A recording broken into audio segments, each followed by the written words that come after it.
Okay, we're starting it. You there? I am here. Still waiting for other people to come. They should be coming on very soon. The live event we were referring to, Christina, I know will be on very soon, a call for uprising. And I have on here, it's not Marsha, it says Marsha, but it's actually, his name's Tony also.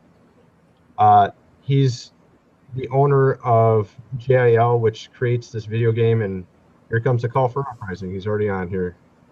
Sweet. Awesome. Yeah. Hey, brother. You there, bro? Yeah. Are we live? Oh, yeah. Looks like we're already live. All right. How's it going? Good. So what are we looking into? A dungeon here? You got like a black screen. Oh, yeah. Hold on. Let me just put my logo on. Joking, man. Okay. There. Cool, man. So I was surprised you jumped on so quick. Christina should be on in 5 minutes, I think. And I have Tony from GIL on here. He's the owner of the company making the video game. Cool. How's it going, Tony? Hey, it's very nice to meet you. I've become quite a fan of both of you over the last year, really. Thank you so much for what you guys do to get a lot of the truth out there. I sure appreciate it. Well, I appreciate that, but don't be a fan of me. I'm just a guy with a YouTube channel, so not doing much.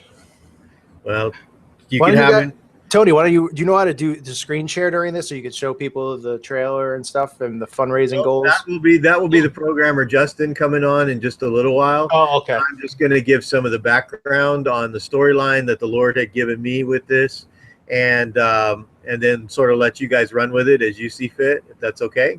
Sure. I'm dealing with some health issues too, so I do apologize. Thank you for understanding that. I may have to mute at certain times if I start coughing or anything, so I do appreciate that.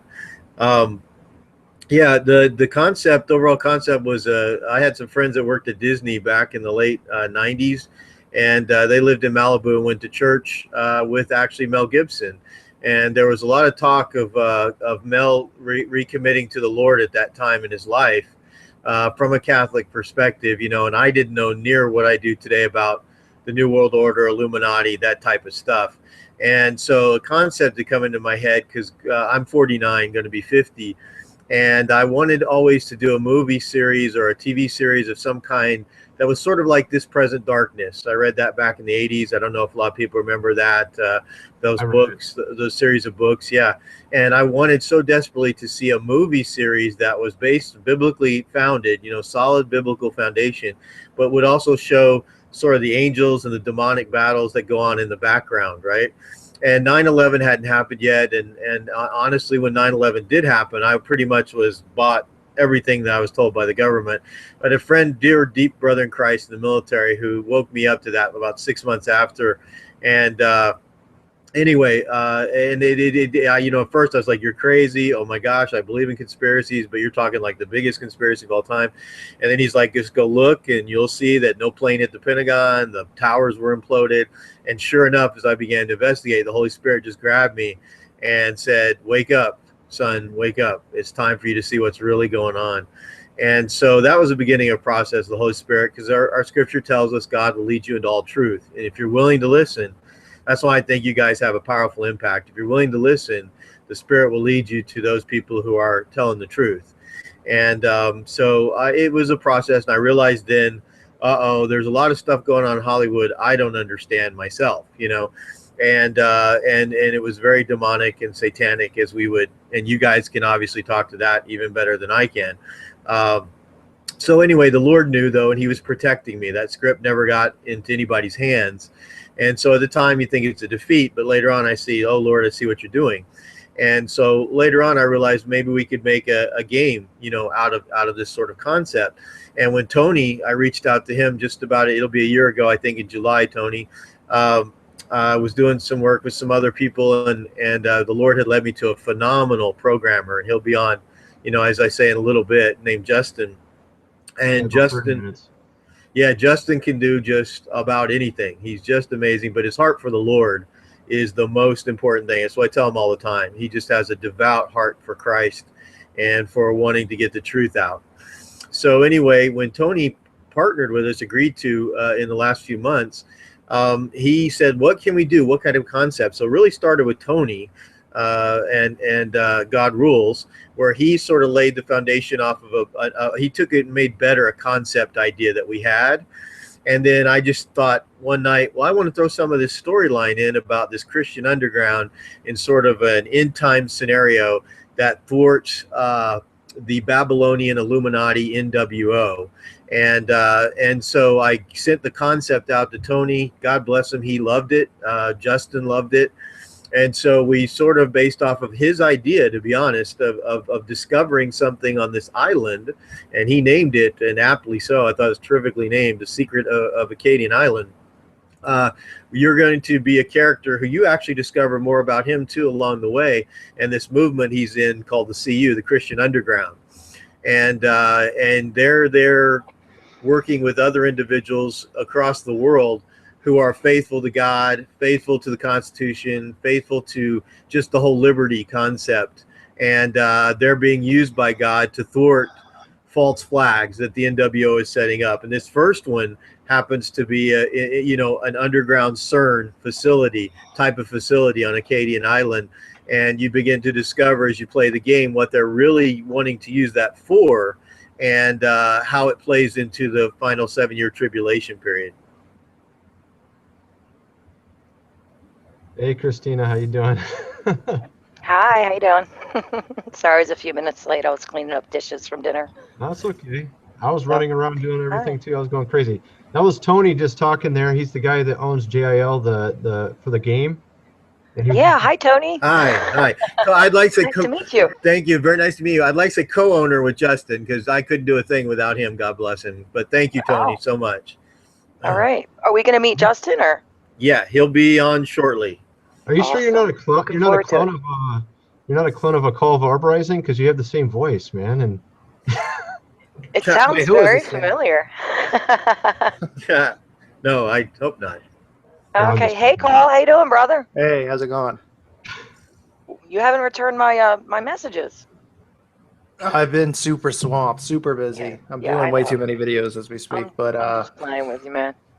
The game sounds pretty cool. I don't I'm not a huge gamer, but it does sound really interesting, and yes, sir. I actually was telling Tony, I have a brother. He's mentally handicapped. He's 35 years old, but he has he's been gaming for years. So I think that he can do it. He's like got a 2nd grade level, but he's smart in so many different ways.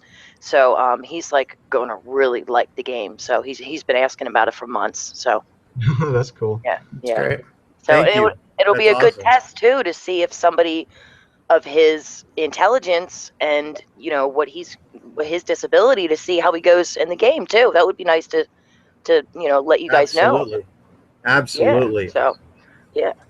So are there any puppets in the game? Like, are we going to see Obama? Are we going to see the CIA involved? Is Beyonce in there? That's honestly a great question. One of the things we talked about doing was having actual factoids in the game. How we keep that with the storyline and the game itself, because Tony was Godrules, channel. He had a great concept. We're Christians and we want this to be to a Christian audience, but we'd also like it to leak over perhaps to a secular audience as well, for some kids to start playing this game, find on Google Play, iStore, something along those lines, and go, this is getting some reviews, this is getting some downloads, I'm going to go play this.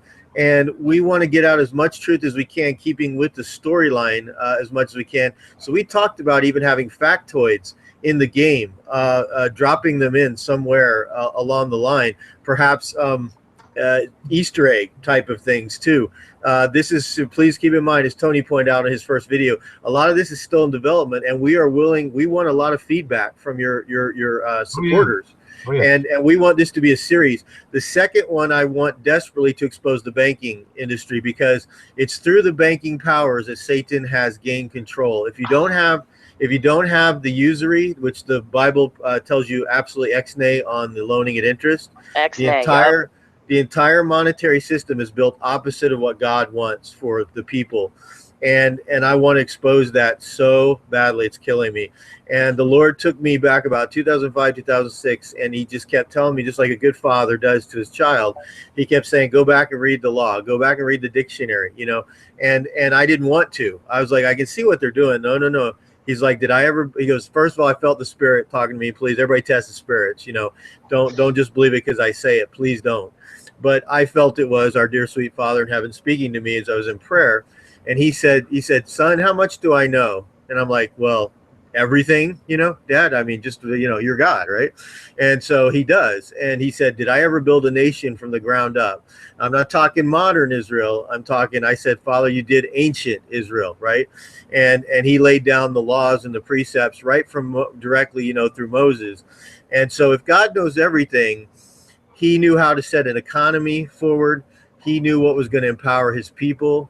And I discovered a lot of things that Dave Ramsey and these so-called Christian people won't tell you. They will not. And they won't go after the real powers that be, that are raping and enslaving 3/4 of the planet or more.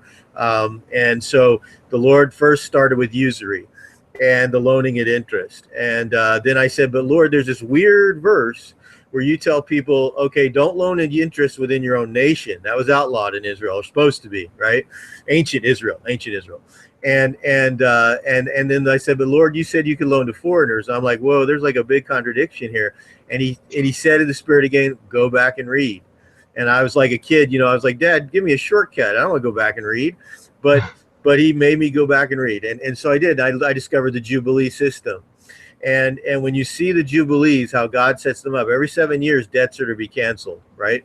And God, so then imagine, if you could, ancient Israel loaning to a foreign nation, and after 7 years, they hadn't paid it back, going, your debt's canceled. You think that's going to build friends? Yeah, it is. And so God, in his dichotomy, never intended for anybody to pay for anything for more than 7 years. You shouldn't have to pay for your house more than 7 years. You should never pay mortgage. Yeah, mortgage. Yeah. You know what the word mortgage comes from, right? No, I do not. Share with me, brother. Mortier means death pledge. I did not know that. Thank you. It means your engagement until death. Right. That's why I rely on you guys for so much. This is very interesting to me because I've been studying biblical economics. And, sir, everything you just said is absolutely correct. And America as a nation with the usury, I mean, we're hitting the debt ceiling on Wednesday, for those of you that don't know. On Wednesday is the actual debt ceiling that Obama put into law right before the election, right before these elections. And it says that we're capped at $20 million. And that happens on Wednesday. So basically the debt clock stops because we can't borrow any more money. And we've borrowed so much money, and that's usury. And on another note, I've been studying biblical economics, and it's very fascinating. Everything you talked about, I can just so relate to. I just wanted to let you know that. So thank you. Yeah, I'm so into that stuff. So yeah, I deeply apologize. I'm battling actually a physical illness that is a very rare disease, and they found it in 2009 in my body, and I've had it since birth. It's got a long name, pheochromocytoma. So my blood pressure is an issue, and I'm so sorry I can only talk for so long, and I have to shut down for a while, and it really is disappointing, because this is the type of stuff, like you guys, I eat up. I just love this 100,000%, and I thank you again. It's when I'm getting to know Tony. Because there are, you know, when you learn this and you study, like I started listening to Alex Jones in 2003. Now you're like, I don't even know if that guy is a shill, right? You're sitting back. But when I reached out to Tony, I prayed. I mean, Justin and I prayed for like a month before we reached out to Tony, because you don't know who you're getting. You really don't know what's out there. And I felt the Spirit. I felt like the Holy Spirit said, go ahead and reach out to him. And Tony, didn't we click from right off? And I can tell you what I know about him is like this blue collar guy, you know, who we know he's not rich. I can tell you that none of us are. But God he's got a heart for God, a heart for his family, a heart for the country. Yes, he is. A heart for the truth. And I sort of felt like it was ironic we had the same first name. And I was like, Tony, I don't know how much longer they'll let me run or go in this world, but brother, I hand the baton to you and Justin. You know, it's like, please just don't let this die. And he's just amazing. I can't thank him enough for what he's done.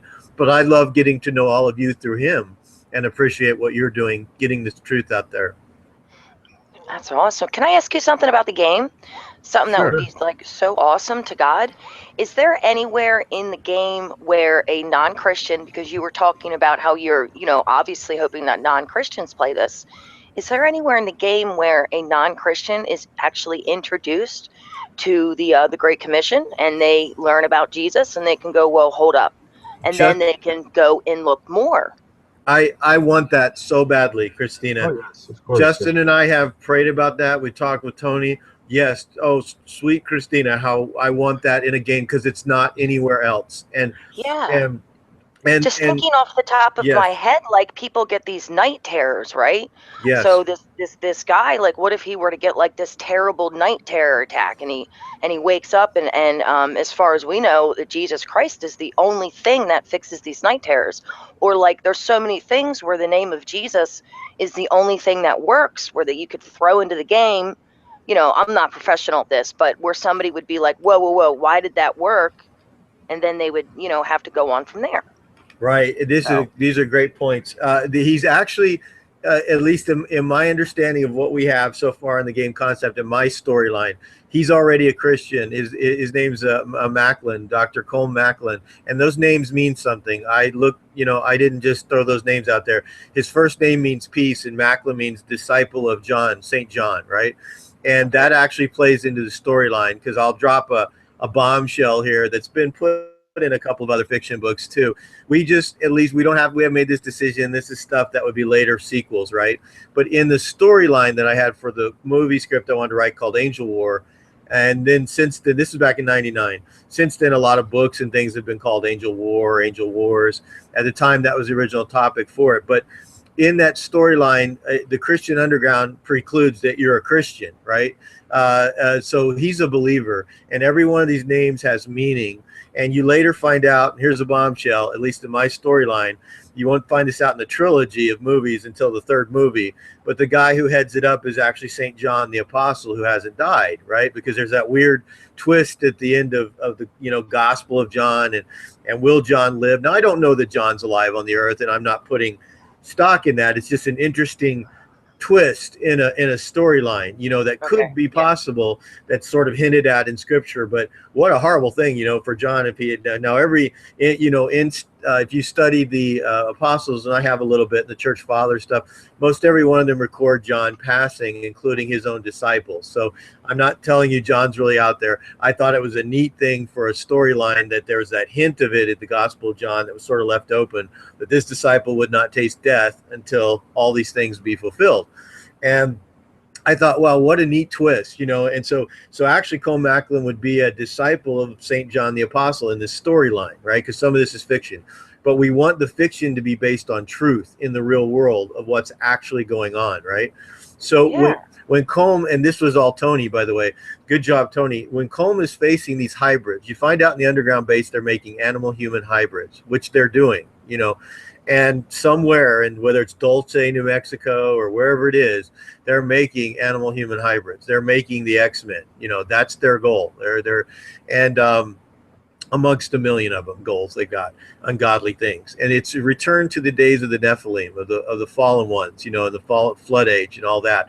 So these entities want bodies to inhabit when they come back, through these stargates. And that's what the CERN Stargate is in the base underneath it. Well, Colm encounters, and Tony had this nailed really well, Colm encounters some of these, disembodied demonic spirits from the days of the Nephilim, and they start attacking his mind and his spirit. And at that point, you have to fight back spiritually. There's no other answer. And the Lord showed me this, and I'm talking a lot, and I apologize, but the Lord showed me this a few years ago. He's like, you can't just tell people about the New World Order and the Illuminati without telling them about me. Because it's like you go into a crowded theater and you see out fire and people are running around tripping over each other, and there's actually a fire. But if you don't point them to the exit, you're a jerk, because it does worse than the time if you hadn't told them about it at all. And that's what I get mad at some people who call themselves truthers, because if you don't give them the escape door, it doesn't matter. And so that, Christine, I thank you so much for pointing this out, because to me, that's what this game has to have. It has to have that escape hatch. And for me, It's that Cole Macklin could call on the Lord at that moment to fight, because that's the only way you beat Satan. There's only one thing that beats Satan, and it's the Lord Jesus Christ. Amen. And he whoops the tar out of him. He doesn't just beat him; he whoops the tar out of him. Yeah, more than once. That's right. So I want to show that. I pray that indeed, thank you for bringing that up, that this game will convey that. The power of Christ. The Bible has given us the power of authority, not a spirit of fear. We're given the spirit of love and of authority and of a sound mind, right, over these things. Yeah. Power and love and a sound mind. And so in my dichotomy, that was one thing, because I get depressed when you first discover these things. You go, what's the point? What can I do? And the Lord is like, well, I don't know. You just got the most powerful force inside of you, the Holy Spirit, through the Son of God, who overcame all things, and now all authority in heaven and earth has been given to him. So I began to see our prayers, how powerful they are. When we come together, how powerful we are. And that's why the enemy doesn't want us to do it. You're absolutely right. This sounds like an awesome game. It really does. And you know what's cool is, like, games have levels, and the levels in this game kind of sound like spiritual levels as well. Like, once you hit a spiritual level, you move up to another spiritual level. And actually, it's like you're living in the mind of a real person. Like, we're actually these spiritual entities, these Nephilim beings and demonic beings can actually influence your mind in the game. So it's actually like it can mess with you're actually fighting in a spiritual warfare type of game. You know what I mean? Like, is there like going to be like a multiple personality aspect where a couple like devils can be chiming in and then? Well, Like it's anything kind like of that? like you're in this like there'll be situations where like this Nephilim will come at you or some sort of demonic thing, and it will get creepy, and it will get like to where you actually might hear something or what. We're not exactly sure how we're going to do it yet, but it's going to be something where you're actually fighting it spiritually. It's not just going to be a physical game. You know what I mean? Right, right. This is advanced, yeah. And can I add this too, please? One of the guys who would be an animator we'd like to bring on, I don't want to reveal his name yet, but he was a partner back when there's a guy named Scott Cawthon, who is the most successful independent programmer of all time that I'm aware of. He created Five Nights at Freddy's, right? And he's supposed to be a believer too. We have his former partner. He's an animator who wants to work with us, right? He founded a company called Hope Animations, and he stayed Christian though. He stayed almost completely Christian, while Scott decided he was going to do a crossover game, a secular game. Now, I'm not telling people to go out and play Five Nights at Freddy's, and I don't know Scott Cawthon personally at all. I did get to become somewhat friends with David Hutter. I just said his name. That's all right. Hope Animations, David Hutter. And David wants to work on this with us. And what our hope is that Hope Animations. What our hope is that we want to capture some of the things here's what we're up against. You're an independent programmer. You don't have $10 million, $100 million like some of these big companies do, right? So what you want to do, and this is like a good director, a good writer, anything. What you want to do is beat them at the most compelling parts that you can control. And for us, that's going to be storyline, Christ's hands on this thing, and gameplay. And our gameplay, what Scott Cawthon did that was brilliant, he created a scary game, but it wasn't bloody. It had a lot of jumping out at you, build suspense. You're supposed to be trapped in like this, Chuck E. Cheese type of thing, and the animatronics come to life, right? And so it went on to make $1 billion. It's not an exaggeration. The series has made $1 billion. But what I really think that and I'm not telling people to go play this. I'm not saying I want our game to be like this. What I'm saying that I applaud about it was he had to think, how can I make this suspenseful and compelling to play, but not bloody? And he found a really interesting way to do that. And Tony and I and Justin and I have already talked and prayed about, Lord, help us to make this game competitive, exciting, compelling, but at the same time, something glorifying to you, not full of bloodshed. That was my main concern. Yeah, us too, Christina, us too. Justin and I literally were on the phone just talking about it the day before yesterday, and we wanted to talk about some of the soldiers you face have implants, right? This was one idea, and Justin's got better ones than me. When he comes on, please talk to Justin, right? One of my guys, dear friend of ours, right now, had this idea. He studies the NWO too, and former military and stuff. And they're worried about when they get their injections. Do I have an implant? They don't know, right? What is in my body actually when they go in and they give them these immunizations, right? And lo and behold, he said, what if the soldiers have an implant and you shoot them with a certain device and it destroys the implant within them? It shuts it down. And these individuals now that were literally, their lives were threatened by this implant, or they were actually being controlled to some degree by it, are now set free. They can be unconscious for 48 hours or something, so you don't have to encounter them again. Something along these lines are things we're talking about, so that you're taking down an opponent, because you're going to have to face that, but you're not killing them, and there's not a bloodshed. You know, that's just one concept idea. We've got others with gas and other things as well. But anyway, and then some of this will actually be, there'll be these tech monsters after you. They're called, we like to call them tech reavers. And these tech reavers that are coming after you are not human. And there's actual military stories. You can go see these right now, where they're admitting they're making a cheetah, like a mechanical cheetah, to chase people and kill them. The military is, right? And so we're basing this off true stories, these tech reavers, right?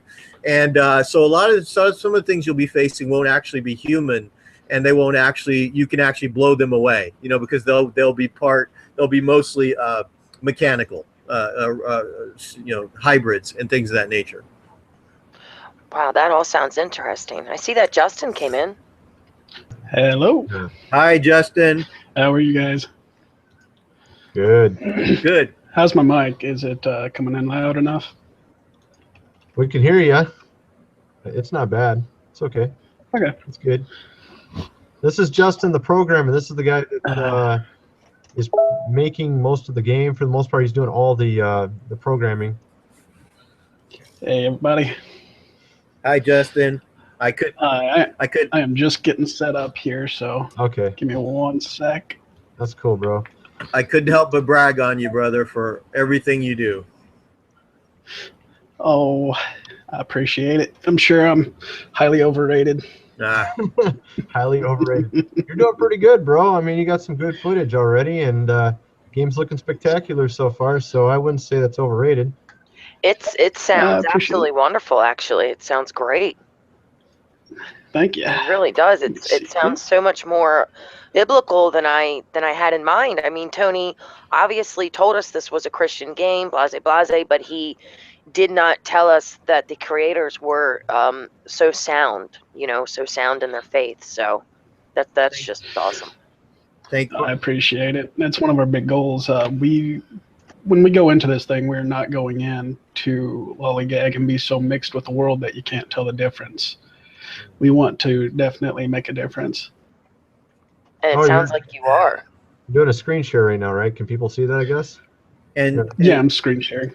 And Justin, I hate to do this to everybody. I just took my blood pressure. I'm so sorry, guys. I am really going to have to shut down for a little while. What I hope it's all right. I'll try and join back in if I can. I'm going to take some more medicine and let this come down. I'm so sorry, you guys. It's a very rare disease. I hate it so much, but the Lord has it there for a reason, and we're trying to get through it. And I am so sorry. In the name of Jesus Christ, you get a healing in His name. Thank you.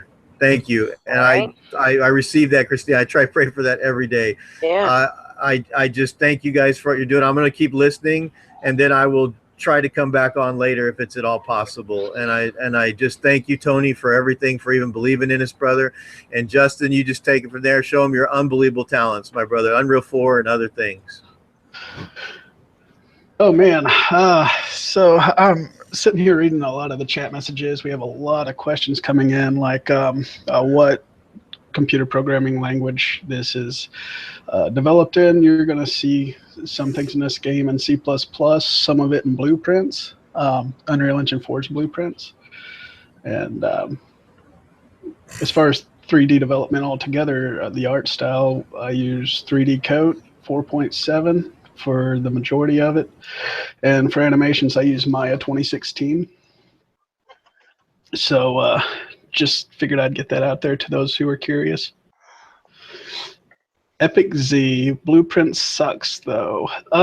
Blueprints used to. Now they are able to on, whenever you package the game, it will convert it over to C++. Alrighty. So I missed several minutes. I already know this. I don't know what you all covered and what you didn't cover. I do have a little bit of just a little walking around demo of what I got so far as yeah, it looks cool. Just some moving around the game. Here, I'll go ahead and start this up. We'll play from here, just because. Okay, so this is. There we go. That's pretty cool, man. Okay, I'm watching it on YouTube at the same time, making sure it's all going through. And yeah, I pushed it to a presentation, so you're actually on the whole time right now. Okay, It looks good. So this game is going to be third person. I'm not sure how much they all shared, so if I repeat anything and it's redundant, well, that's cool. We'll just repeat it. So I've been really working on a lot of the animations and whatnot, getting them smoothed out lately. But you're able to, on this game, you'll notice a lot of cover-based shooters. Whenever you go get close to, let's say, a small wall or a rail like this, you'll have an option to kind of stick to it in tactical cover mode. In this game, you don't need to do that. In this game, the way it's all set up is you're always in a tactical position, meaning there is no running next to a wall like you'll find in games like The Division or whatnot. There is no running to the wall and your guy gets stuck on it in tactical mode and you're getting shot up because you got stuck. In this, you'll see, let's say you're going through the base. It's just this easy to point around a corner here. They call it kind of slicing a pie, meaning they can barely see you, but you can see all of them if somebody was down a hallway. And so, like I said, the cover-based system that most games use is not needed here. Well, what we were talking about earlier was sort of like the concept, the spiritual concept behind it. This is obviously the nuts and bolts of the game. Yeah, this is we're presenting here. Yeah, this is definitely just the nuts and the bolts and how things work and whatnot. I was mentioning earlier about how like it will be sort of like you're in the mind of the player, where if you encounter something like a spiritual, like a demonic force, it will actually warp sort of your reality. And become sort of creepy in various respects, and you'll actually have to fight it also on a spiritual level, and it's not just a physical level type of game. Yeah, I mean, we see through the Bible a lot of times. A lot of people being able to see in the spirit and whatnot, and a lot of just a lot of really cool details about doing more deeper spiritual things in the Bible that most people don't like to talk about nowadays. Well, in this game, you do delve into that a little bit. Your character will battle spiritual entities through this thing because, you know, they opened up through their, I guess we've decided to go with the Stargates through I'd say the CERN conspiracies and whatnot. They let some pretty bad things through, and you will be fighting spiritually. Your screen will change through these battles. Your whole vision, your perception will change. You'll see dark figures that'll be walking, kind of wondering how in the world you can see them, and some will run away. Some will actually try and hinder you from progressing, because ultimately you're there to expose what's going on and ultimately stop it. And I don't know if you guys got this far yet, but there's a girl in this game who don't know that she's being used of God. Wow. But she is. There's going to be, and we're really considering making that portion somebody who's not even saved, who will eventually come to the realization of, you know, the truth of everything, and ultimately walk in that direction of giving her life to God and whatnot. But Tony, you totally downplayed this game. I did. Yeah, you totally downplayed it. I mean, you should.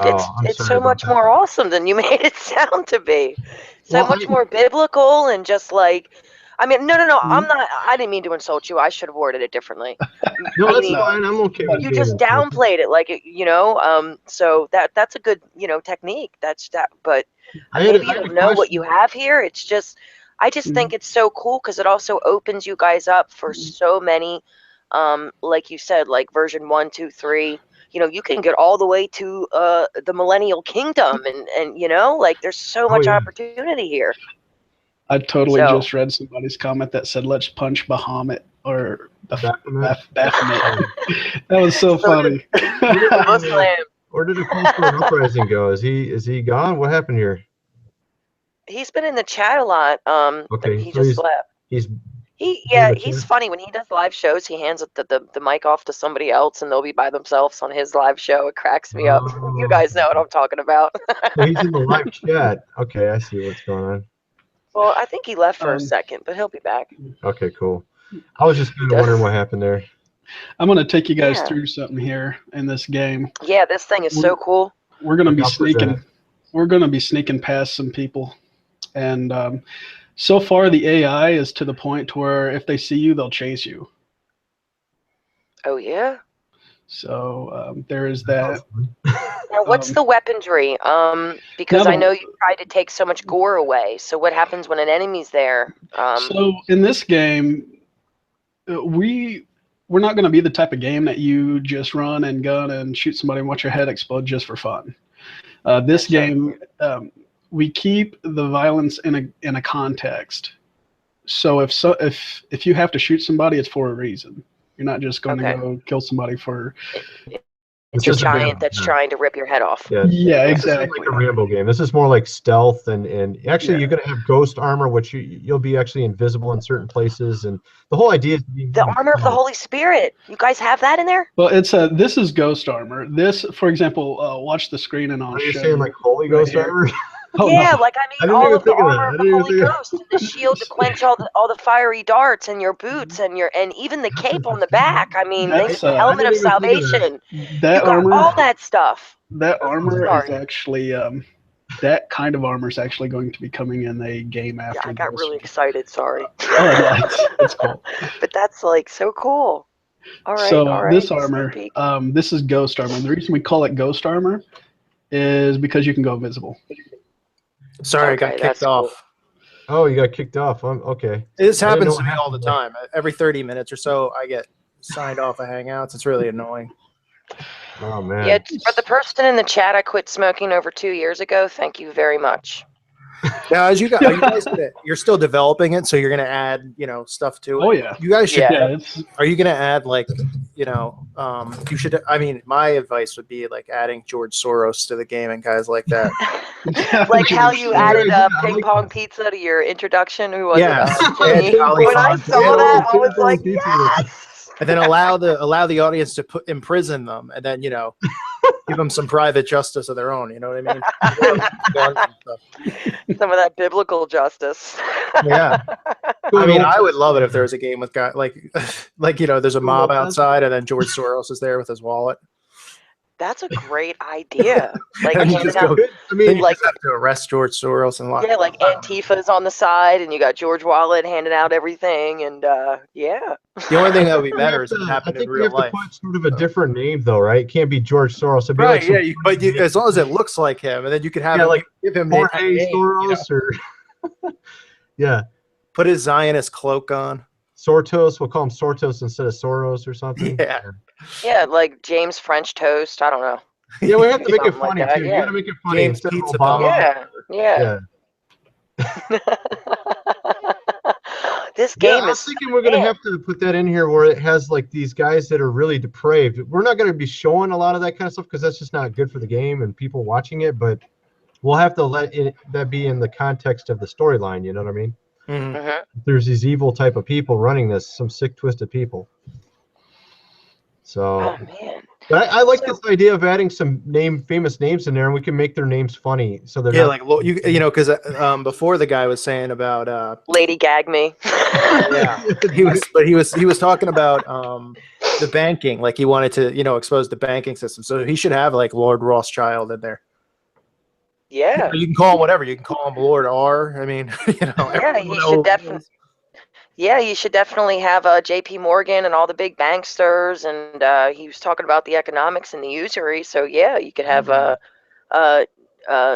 J.P. Morgan could be J.P. Mortgage. You could even show his link to the Titanic sinking. I don't know if any of you guys have ever seen that. It wasn't the Titanic. What was it called? It was the other boat. Yeah, what was the other boat's called though? I forget Paul? what it was called. I haven't watched or you I guys remember I know. read that book that Let guy us wrote know on in it. the Was pretty good chat. stuff. What was the other boat's name, Scott? Lusitania. Yep. Was it the Lusitania? Okay, all right. Is that really Puritan Pictures in the chat there? I'm not sure if it's Jared or not, but if it is, that's awesome. He said he was taking a break because he wasn't working for God, so I don't know if that's him or not him. So There's okay. What the heck? I don't think I actually saw that, so I don't know. Somebody was asking me a question there. Sorry. So yeah, I would like to donate. Do you I know there's a link. Should I donate like now or when I didn't know, how to do that because I want to give money to this thing. The way it works is you go to the Kickstarter. I put the I have link it open. underneath the video. So if anybody Okay. wants to give to the Kickstarter, just check the link in the description. Also, you can check the card. There's like a little eye in the top right. You can click on that, and it will display the Kickstarter. You can click on it and go there. All you do is you just decide what you want to pledge. If you don't have a Kickstarter account, it's very simple to sign up. You just put your name, your email address, and you got to make a password. And then after that, you just choose the pledge amount. If you pledge 49, you'll get a copy of the game when it's finally released. If you pledge 25, you'll get a T-shirt. If you give 10, you'll get updates in the members forum. And it actually goes all the way up to 2,000. 2,000, you get like everything you want, pretty much. You even become a character in the game if you give 2,000. So, but I'm figuring a lot of people will want the game, so that's like 49. And if you pledge that, you're not actually charged today. You're actually, all it does is try to put $1 through to make sure your card actually works. But once the whole Kickstarter is fully funded, then it will charge you whatever amount you pledged. And then once it's finished and we see the whatever reward you wanted, like you wanted the game, for example, then we would mail you the game after that, when the game is going to be released, which would be in December. But some of the stuff will be actually released in July, I think the T-shirts, if I recall, and the beta of the game is going to be in July. But the final game will be in December, for end of the year type of thing. So people should not use like debit cards if they want to if they Well, should you can use credit because you're going to get charged months down the line. You're saying? Well, you can use. I guess I see what you're saying. Like if you don't have, Yeah. if you're not sure if you have, 49 in your checking If you account. cover it, yeah, you don't want to go overdraft. So Right, okay. right. But I mean, All right, if you have, if you're comfortable with that and your debit card's fine, go ahead. But if otherwise, you could use a credit card or any type of card actually will work. You can't use checks. Or anything like that. PayPal? So Does that's Kickstarter how you take do it. PayPal? Do they take PayPal? No, unfortunately, they don't take PayPal. I think they used to. Okay. They'll take my PayPal debit though. I guarantee that. Yeah, All right. yeah. They'll take your All PayPal right. debit. Sounds Right. good. Okay, cool. All right. Sweet. Man, so Tony, in your videos, your voice is actually the sound of the narrator. Is that going to be in the real game, or was that just for to show an example? I don't know. I don't know if I'm the best narrator in the world. Maybe, I don't know. I was going to tell you it wasn't bad. Your voice wasn't bad. It was a little choppy, like what you were saying, but your voice was actually it was good. So I wanted to tell you that. So okay, well, thank you. I mean, that's a good compliment. I appreciate it. yeah, why not? Yeah, maybe. I mean, But we're anyways. probably not going to be able to hire any of these guys to do these expensive commercials, or Hey guys, I want to go ahead and answer a couple of questions in the chat real quick. A lot of people are asking what system this is made for. This is starting off for PC, but if we reach some stretch goals, we plan on marketing it to Xbox One, PlayStation 4, and Mac. What about regular Nintendo? Go ahead. What are you gonna say? Regular Nintendo. If that's you what I'm on look at a still picture and pixel art. What are you on? I'll call for uprising. What did you say? I'm on Nintendo. Regular Nintendo. Tony, did you hear that ching sound? Yeah. What is that? You know what that ching sound is. Ching? Is it Bitcoin? Is David Seaman here? Oh, sorry. No, Tony, my phone made the ching sound. I got a sale. Oh, Ching. Okay, that's good. That's my second one today. Yeah. Mm. Sorry, guys. I'm sorry. She's making lots of money now, so No. Oh, please. she's gonna fund But, her whole project. No, I'm joking. That's David Seaman's Yeah, alarm clock. someday sound. I am. Yes, sir. I want to do what Tony's doing and invest in Christian projects like this. So, Yeah. but I want to hear more about this game. Justin's here. Yes. So you're on the GameCube, or what are you on there? A call for? Are you just saying you have a Nintendo? Is that what you're saying? NES. Okay. Yes. Are Wow. you sure it's not? Is that like when you're What's the a first kid or something? that came Yeah, out? and then the back your Atari? screen behind you, Tony, it actually looks like the scene in Super Bowl Tecmo Bowl. In the beginning, they show like the buildings. So I thought for a minute you were like, I don't know if you were making fun of me. I was like, is you hooked that up for me? Because I told you it's the only system I That's really. like the new wallpaper for Roku or something. It's better than the I saw a Vanilla Sky fly by in the background. I was like, that's really random. Like it just had a picture of Tom Cruise's face for Vanilla Sky. Anyway. Yeah, it had Trump on there for a while. Now it's got other people. I don't know who it's advertising. It's false advertising. I'm sorry. Sorry, folks. Let me see. So why don't you talk about CERN being involved in the game? You have the Super Hadron right in there. What do you guys call it in that game? I think Hadron, right? Yeah, Hadron. I don't know. We just call it Hadron Collider for now. Yeah. We didn't put a fancy spin on that. We called it what it was. Really? Yeah. Like You can call it like the CERN? black hole, something with the black hole, right? Well, we've the only veil. been working on this for a The few veil months. machine. Yeah. Yeah, this is everything that you see as far as gameplay wise. This is all only a few months old. Yeah. Oh, okay. Sure. But if you call it CERN in the actual official game, is that legal? no. Can you do that? No, we Okay. won't call it CERN. It's just right now. It's just known as Shadow Government. You don't even know the Cool. name of it through. I'd say roughly half the game. You just know that there's something you know that some pretty dark entities own this place, like Shadow Government and whatnot. So you're just. Actually, the name of the island, I didn't even realize it until I looked it up later. But Akkadian Island, you know, the name Akkadian, it's from Sargon of Akkad, you know, and it has to do with the Nephilim too. Even I didn't even know it really when I named it. I just thought it was a cool name, you know. Sargon, he was a military leader, or he was a king? What was he Yeah, again? something like that. I have to look into it. I don't even know. Right? And didn't he like slay a bunch of I'm not even going to talk if I don't know about it. You've got a 100%. YouTube channel too, you know. Oh yeah, the real guy. I know he's still here, man. Yeah. I have him promote the game. He's got a big channel. Yeah, and he dates a young girl, so he's pretty old to be dating a young girl. It's pretty sick. Really? Oh no, that's not him. That's the other guy. Never mind. Oh, you're talking about the real Sargon. Yeah, I was just joking. So. Okay. But no. Anyways, total. But anyways, I don't think we know. Chrissy's done being corny now. So what do you think, Nicole? What do you think? Do you think it's good or bad? What are you thinking, man? What about the game? Yeah, you think you're gonna play it on your NES there? Well, I don't even. Yeah, I mean, I'll try. Paul, you told me you still have Atari. Why are you lying to all this? I don't have Atari. I do remember playing Frogger. You told me you play with Atari. All right. You know what's the? They you know still what's have Atari? Did they remake the Atari? I thought they. You know how they like redid the Nintendo? It's like out. You can buy a joystick that has the entire Atari in it now. I think. If you find an Atari, let me know and I'll take it off you. Okay? I'll take it. I have one. I have a very old one upstairs. I just have it collector's 2600 in the closet or something. They re-released it though. They re-released it. Ship it to me. I'll pay you the shipping, Tony. I'll make everybody a deal.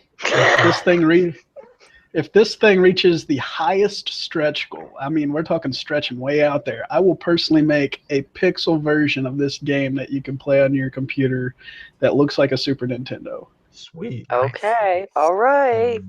Even a Call for Uprising can play it then. That's exactly right. Hey, I'll play if I see like I was gonna say David Seaman. If I see George Soros or somebody in the game, I'll just have to find a way to play it so I could beat him up. We'll definitely have some funny named people like that in there, you know. Somebody said you should call it CERN with an S. That's actually a pretty good idea. Yeah, yeah. Right? The phonics though, can you still get sued on the phonics? I don't know. You have to look into those B movies that are comedies. You know, they always make fun of names and stuff, and they have good ways. You're of right. It sounds, yeah, it'll sound like it. And okay, all right. But yeah, I'm so impressed with this game. I really am. So Yeah, what do you guys think in the chat? The chat's probably going crazy right now. This chat is actually debating flat Earth for the most part. Flat Earth. Will that be in the game? Actually, the first game that we were funding before this game is with a guy who talks about flat Earth a lot here on YouTube, but I'm not able to say who it is. You know. Yep, gotta love that. We didn't finish the game yet. We're still waiting for some.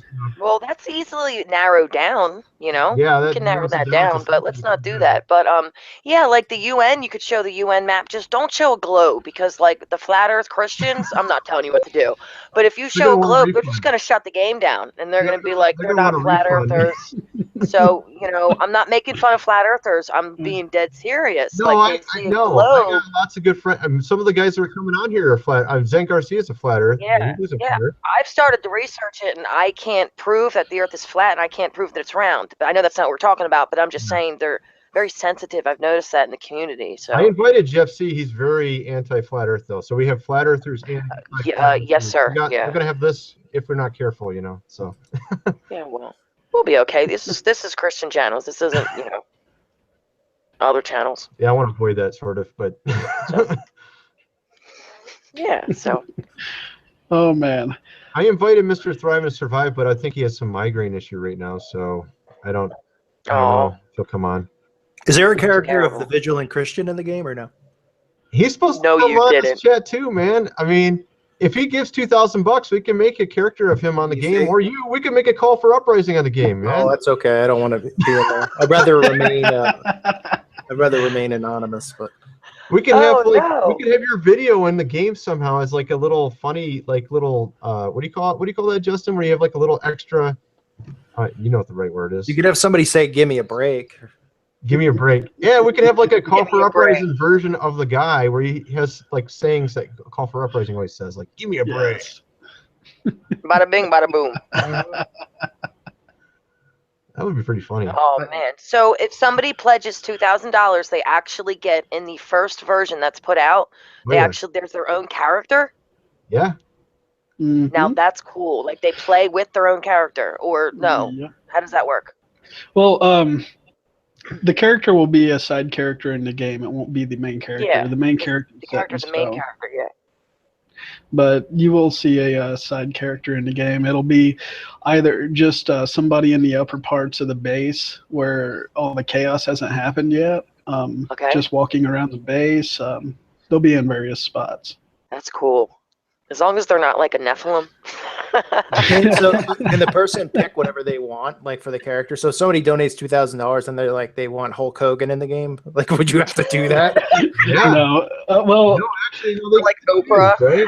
Yeah. Like they will be able to design their own character, even if that character is them. That'd be cool to have Hulk Hogan in there. That'd be kind of funny. Yeah, I'm sure Hulk Hogan would probably in the game too. Hulk Hogan would probably be like, "Hey brother, you better get that off." Brother, sorry. Body slam them. You know, body slam the Nephilim. You know. You should have David Seaman in the game and let him inside the game take credit for the game.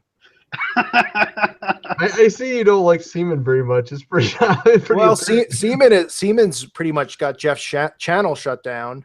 Oh, really? I didn't know about that. And he's gone after. Is that why he hasn't posted a video? He got a copyright strike? Yeah, he got like 3. Oh, he got 3. Wow. He got it he's got on multiple channels just for mentioning his name. Oh my goodness. Yeah, I got a video. There's videos of slandering me. I can't. You can't get him taken down.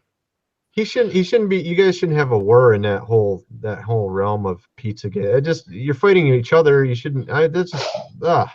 Yeah. Well, I think it's I don't know why people file. It's more of leading people away from the truth, really, what's behind these pedo rings, which, you want to look into Zionism, you want to go down those roads and realize that this stuff's been going on, that the CIA's been covering it up for a long time because their involvement in it.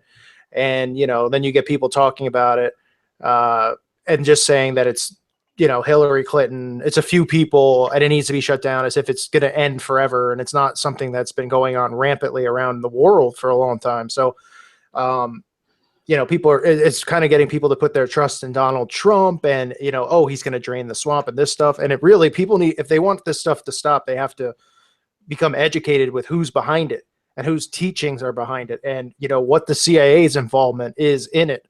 And that's really my case. So I don't think it's something, even if, if you're talking Trump, I don't think it's something he could actually solve himself. He would end up being a martyr himself.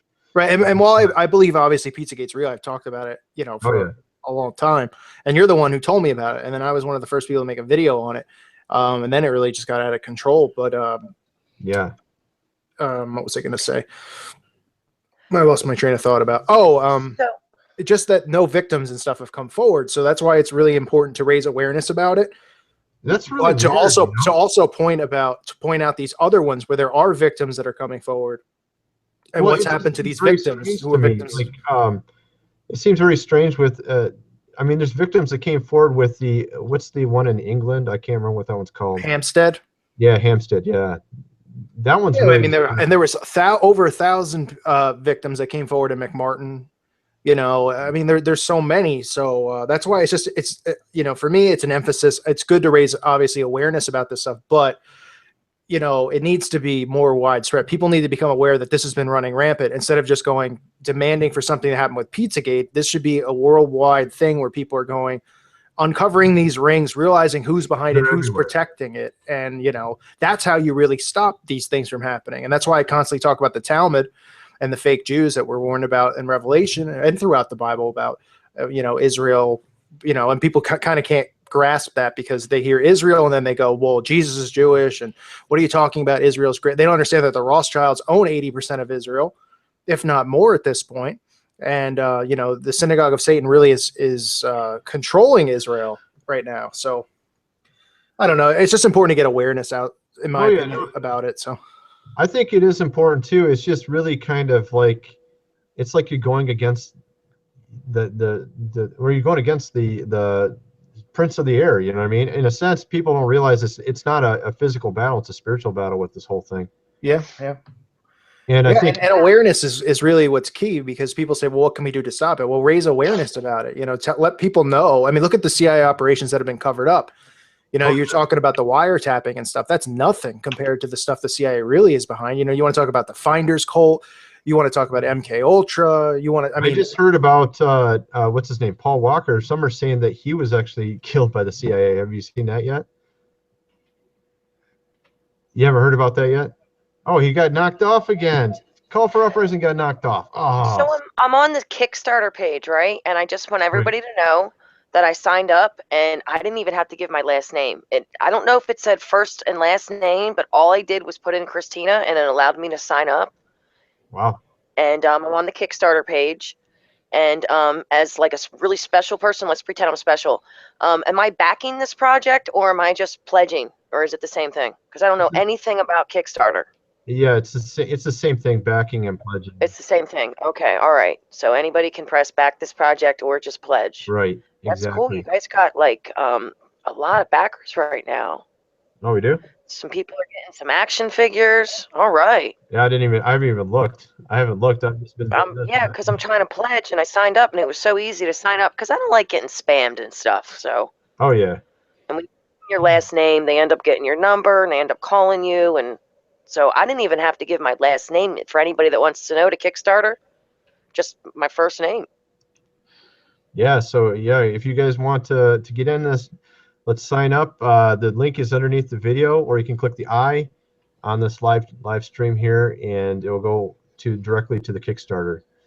And you can check it out and read it up on it. And you're not charged today. It's actually, once the thing's fully funded, then you would actually get charged. And you're actually getting a lot of good stuff out of it too. There's a lot of different things you can get. There's a lot, yeah. And just so you guys know, when you're on the page to do the Kickstarter, once you press sign up, it'll take you, once you're done, it won't take you back to the Secrets of Acadian Island page. So you just X out of there and then go back and press on the link again, and then you'll be back to the page and you'll be all signed in. So I just want you guys to know that. You there, Justin? You still there? Yep, I'm here. I'm just answering some people in the chats. Oh, Puritan Pictures wants to be a character in the game. I don't think it's him. Yeah. a character in the game? If somebody wants to be a character?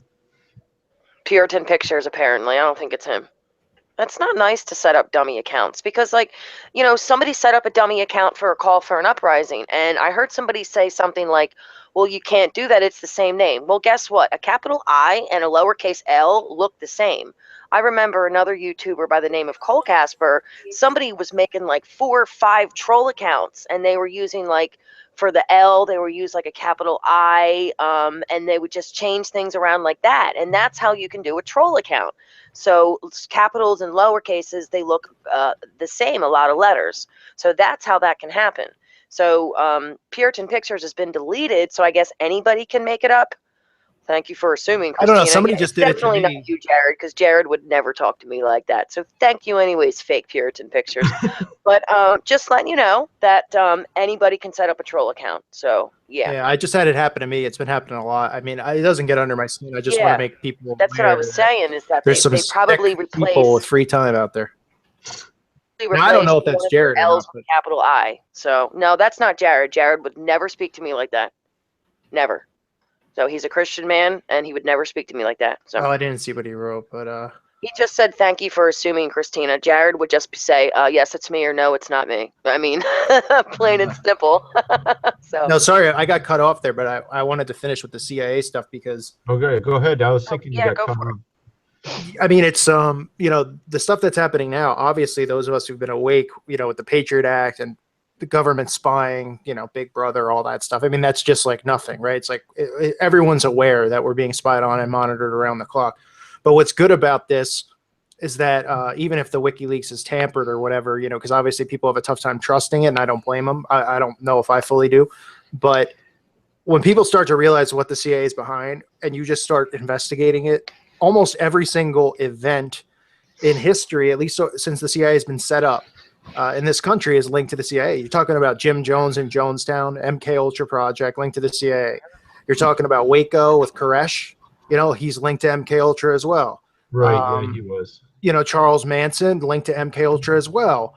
The brainwashing there, and it was a massive distraction for Vietnam. Operation Chaos, which was to try to disband the hippie movement. I mean, the CIA has their hand in everything. So when we talk about the synagogue of Satan, it's important to realize that, that the Illuminati, whatever you want to call them, that they're also the CIA themselves, because the people who set it up and run it, are the ones who are behind all this stuff and protecting all of these people who are doing these things. And also, they're the ones who are involved in the illegal drug trade. They're the ones who are involved in these, trafficking children around the world. And that's why it never gets brought up and nothing ever happens, because it's our own government who's behind it. So hopefully it raises awareness to people with it, so they start researching this stuff and start looking into the CIA and all of these secret operations which have come out, and even stuff like Project Bluebeam, which is, things that they want to do and they have planned for us. This is all government documents. This isn't someone just making it up and ranting about it. It's all there. Try telling people that, though, and see how they treat you. Well, they can't think. They're too busy to think. I mean, they automatically make fun of you and deem you crazy, and then call children's services on people that have kids. I've seen it happen. Yeah, it's scary. I mean, everyone is so trusting everyone's so trusting in the system that's enslaved them that they don't want to look into it because of their pride and stuff too. Remember, with the school systems, that is a long period of indoctrination, and you're being indoctrinated with lies for a long period of time. That's why it's so hard to wake people up, because they're they got A's, and some people had 4.0 GPAs. They're proud of their education. They're proud of their college.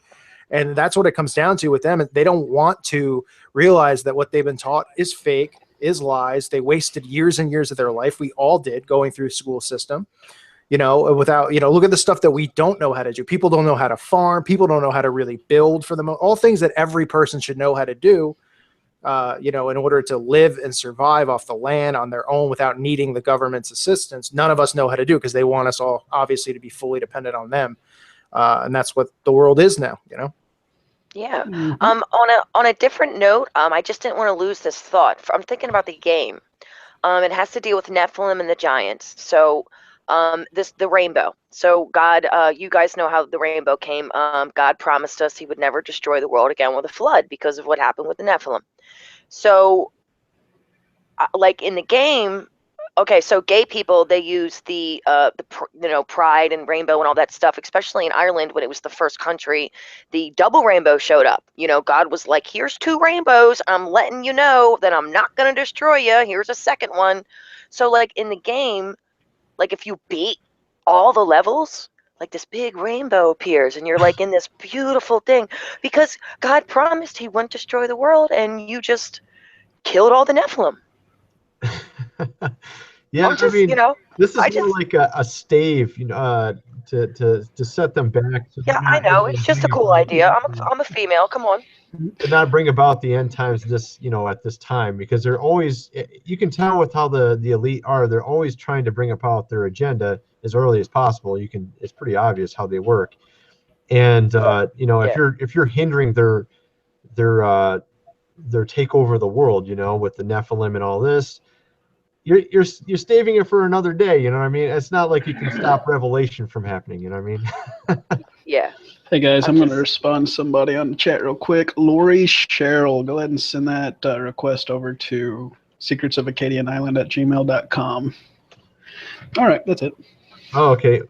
So you want to present some more stuff here? I see you got something up here. You're showing something, or Yeah. It's just different angles of the base as we're talking. Okay, yeah, I haven't even seen any of this. He's showing this stuff to me too for the first time. Yeah, this gameplay stuff's all fairly new. Is he stuck in a cage? Was that somebody in like a cage trap in the middle? No, what you're seeing is wireframes and everything. This is in the editor. If I turn all that stuff off, if I turn all that stuff off, this is just a girl who's guarding.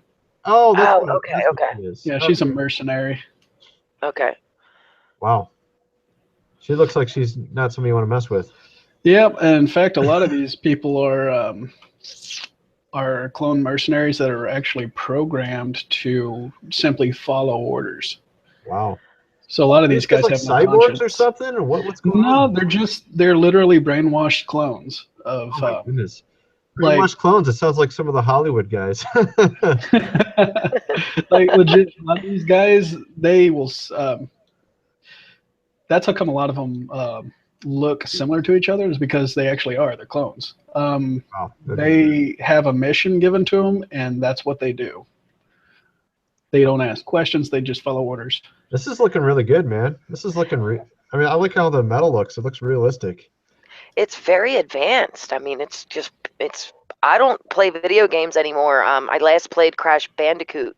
But this is just so cool looking. The details. Yeah. Most of this is still like you made this from scratch? Like this is your work. Like you just made this from scratch. I would say roughly, I don't know what kind of percentage I'd put behind how much I made from scratch. Because you use pieces from different stuff, right? Yeah, what I do is in video gaming, you don't simply go out and carve this whole thing out. You make like a template. Yeah, you make a template and then you piece it together. For example, if I were to kick this back in game mode, I could take this right here. And let me see. You could take this right here. Okay. And completely just get rid of it if you wanted to. It don't take anything away from this or anything, but you see the detail right here is kind of pixelated. It's not very detailed. So you could just spend so much time perfecting this thing. Yep. Yeah, that's the thing. That's what I've been trying to. How long have you been doing this? This particular game, we've been on this for 4 months. How about, I mean, just in general, like have you made games before and sold them, or just for fun, or? I've actually made engines for people, like game engines, so they can build their own games. I've done a lot of 3D art for people. Oh no, that is not easy at all. And then I have made a couple of games myself, but the games that I've made were fairly small and just for fun. However, like I've done big 3D stuff before. Like I've made huge landscapes full of trees and rivers and all that other stuff. So like building Android I've been- apps must be a piece of cake for you. Yeah, building Android apps. Or the last Android app I built took 2 weeks to start from nothing and put it on the Google Store. Yeah, you could make some good money making some Android apps, because I made a couple Android apps, and it was way too hard for me. It was not my thing. So that's why I'm just so impressed with what you're doing right here, because I dabbled or dibble whatever in just slightly into Java and all this stuff, and this just fascinates me. So you have a talent, and I commend you for that. God has given you an amazing talent, and it's awesome that you're using it to get the word out. So this is like epic. This game, it's so epic. What does it look like outside, like on the island? So the outside, you won't see the island in this particular level because how games this big are built, they're built in levels, but not like levels, let's say, on the Super Nintendo on Mario Brothers. Not that you run through and you're done with a level and then you go to a different level. It's not like that. This is what they call streaming levels. So the majority of it, you won't even notice it loading. You'll just go from one place to another. And it feels like it's all really big when in actuality it's not. I have not got the island streamed to this particular part of the base yet, because this is about this is one of the darker corners of the base. The base is huge, but it's all still very much under construction because we're still building it. I would say if I had to put mileage on it, you'll go like 10 miles down. It's a huge base, and the game's not going to be small. It's going to be fairly big, and the island itself is also very, very large.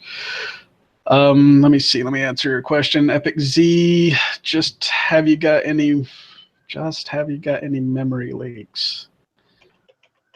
Any memory leaks? I haven't found any memory leaks that are actually noticeable whenever I'm debugging this thing. So I'm going to say if I do, I don't know that they are there.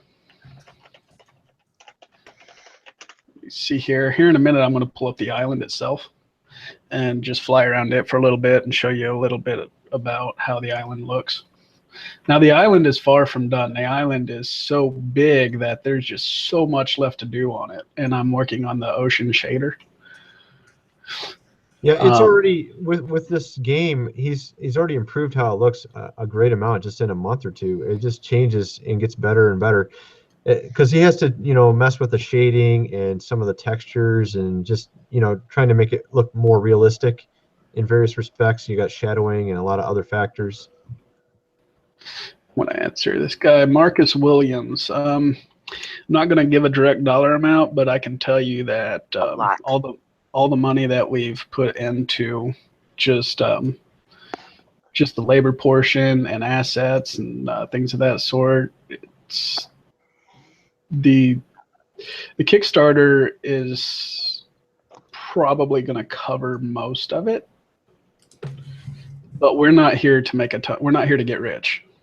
No, with the 35,000 just to cover all the costs, that's it, man. Yeah, I am so excited for my brother to try this. Go ahead. What are you saying, Christina? I'm sorry to interrupt you gentlemen. I'm just really excited for my brother to try this. Justin, were you on when I was talking about how my brother, whose name is Justin, by the way, is mentally handicapped, and how he cannot wait to play this game? Were you here for that?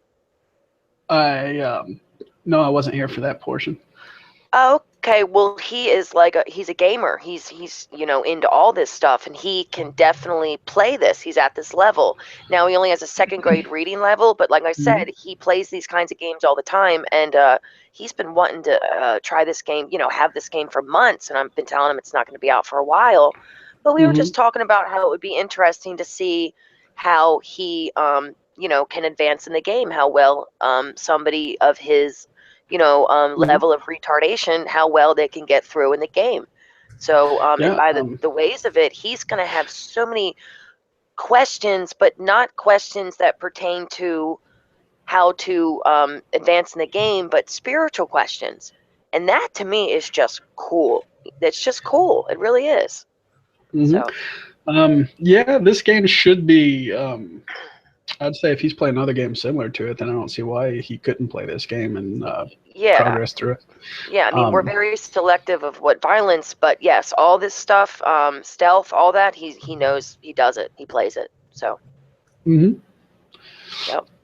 Yeah, it's great. this game is,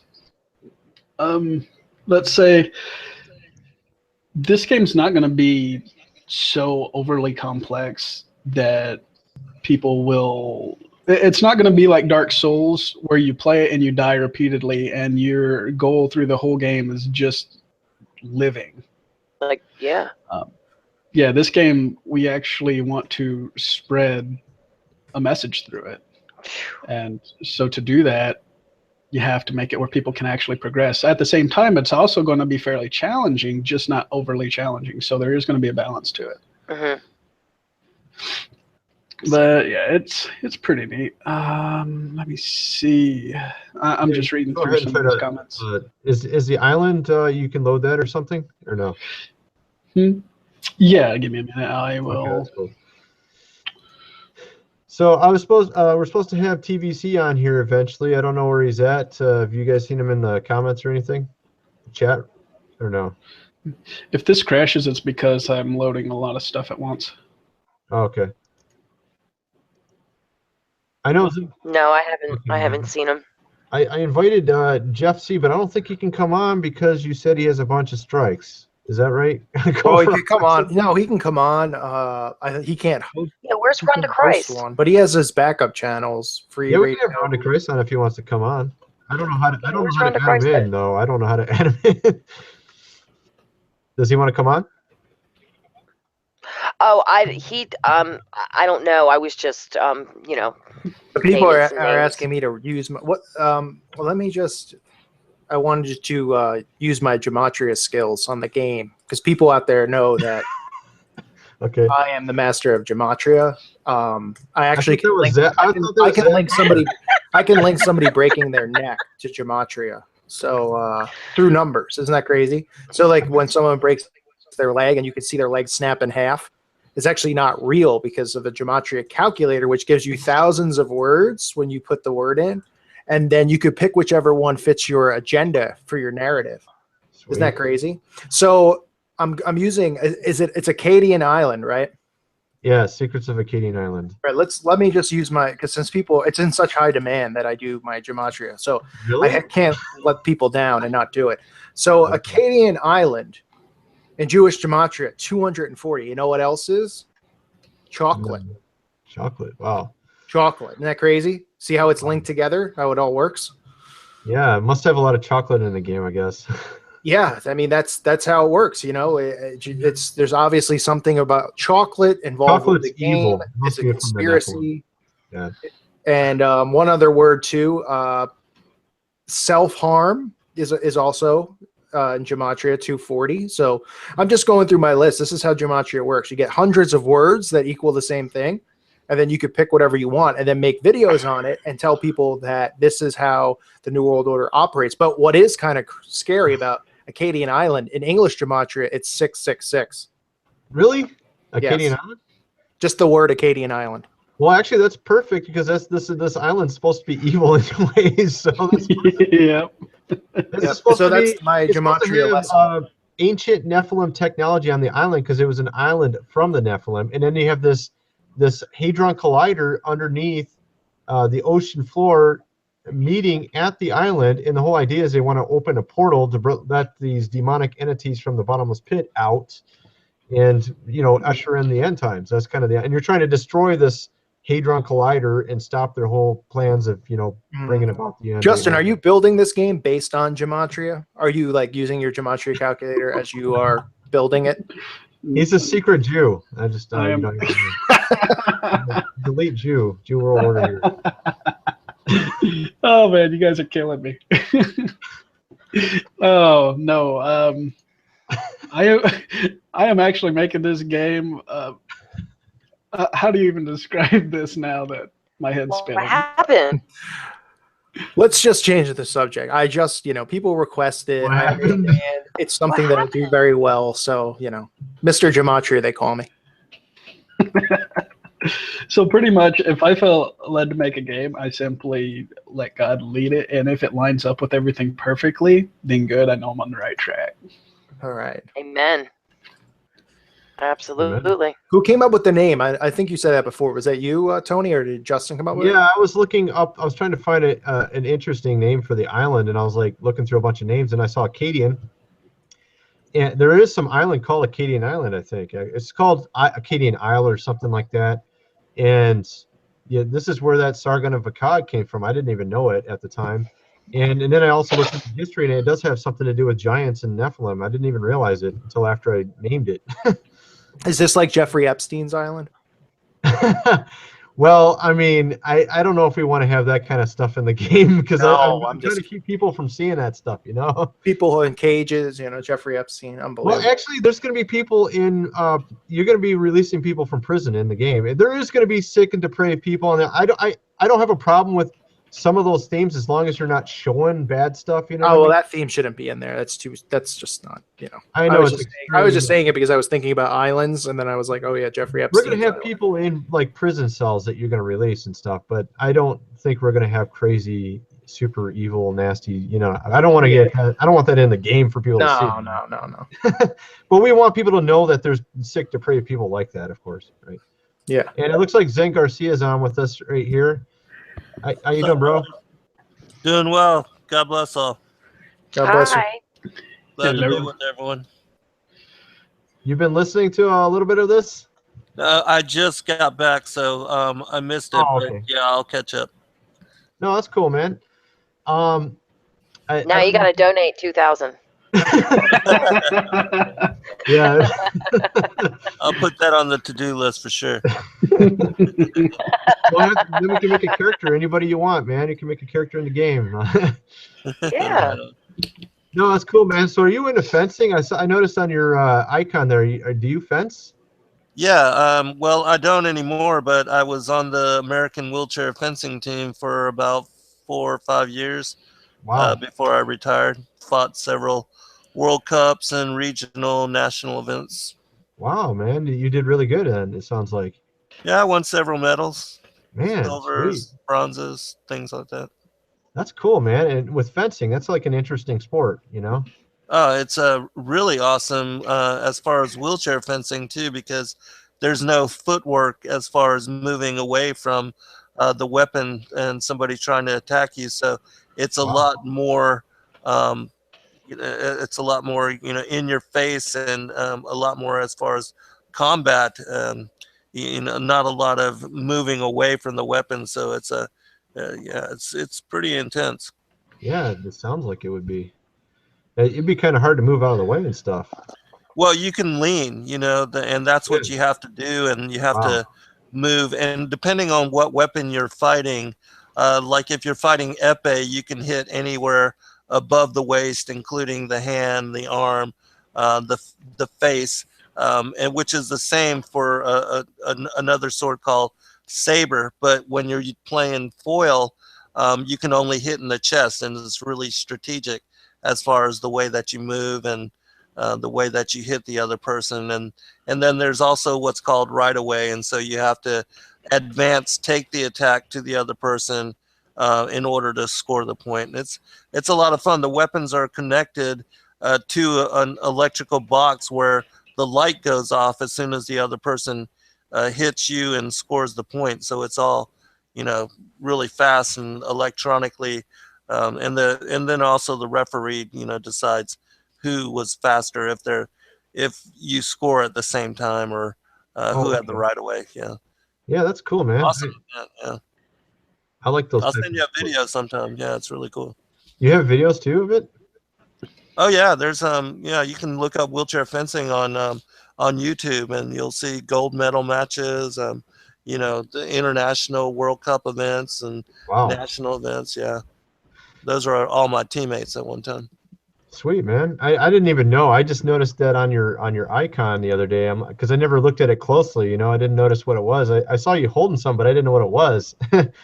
Yeah, that's a epee. It's called an epee, which the two weapons that I fought were epee and foil. And the epee was my favorite because you can score anywhere above the waist. You can hit people in the face. You can hit them in the hand, in the arm. And there's no limits to where you can score. And you have your own radio show, right? So but is it internet radio or is it also broadcast onto radio stations?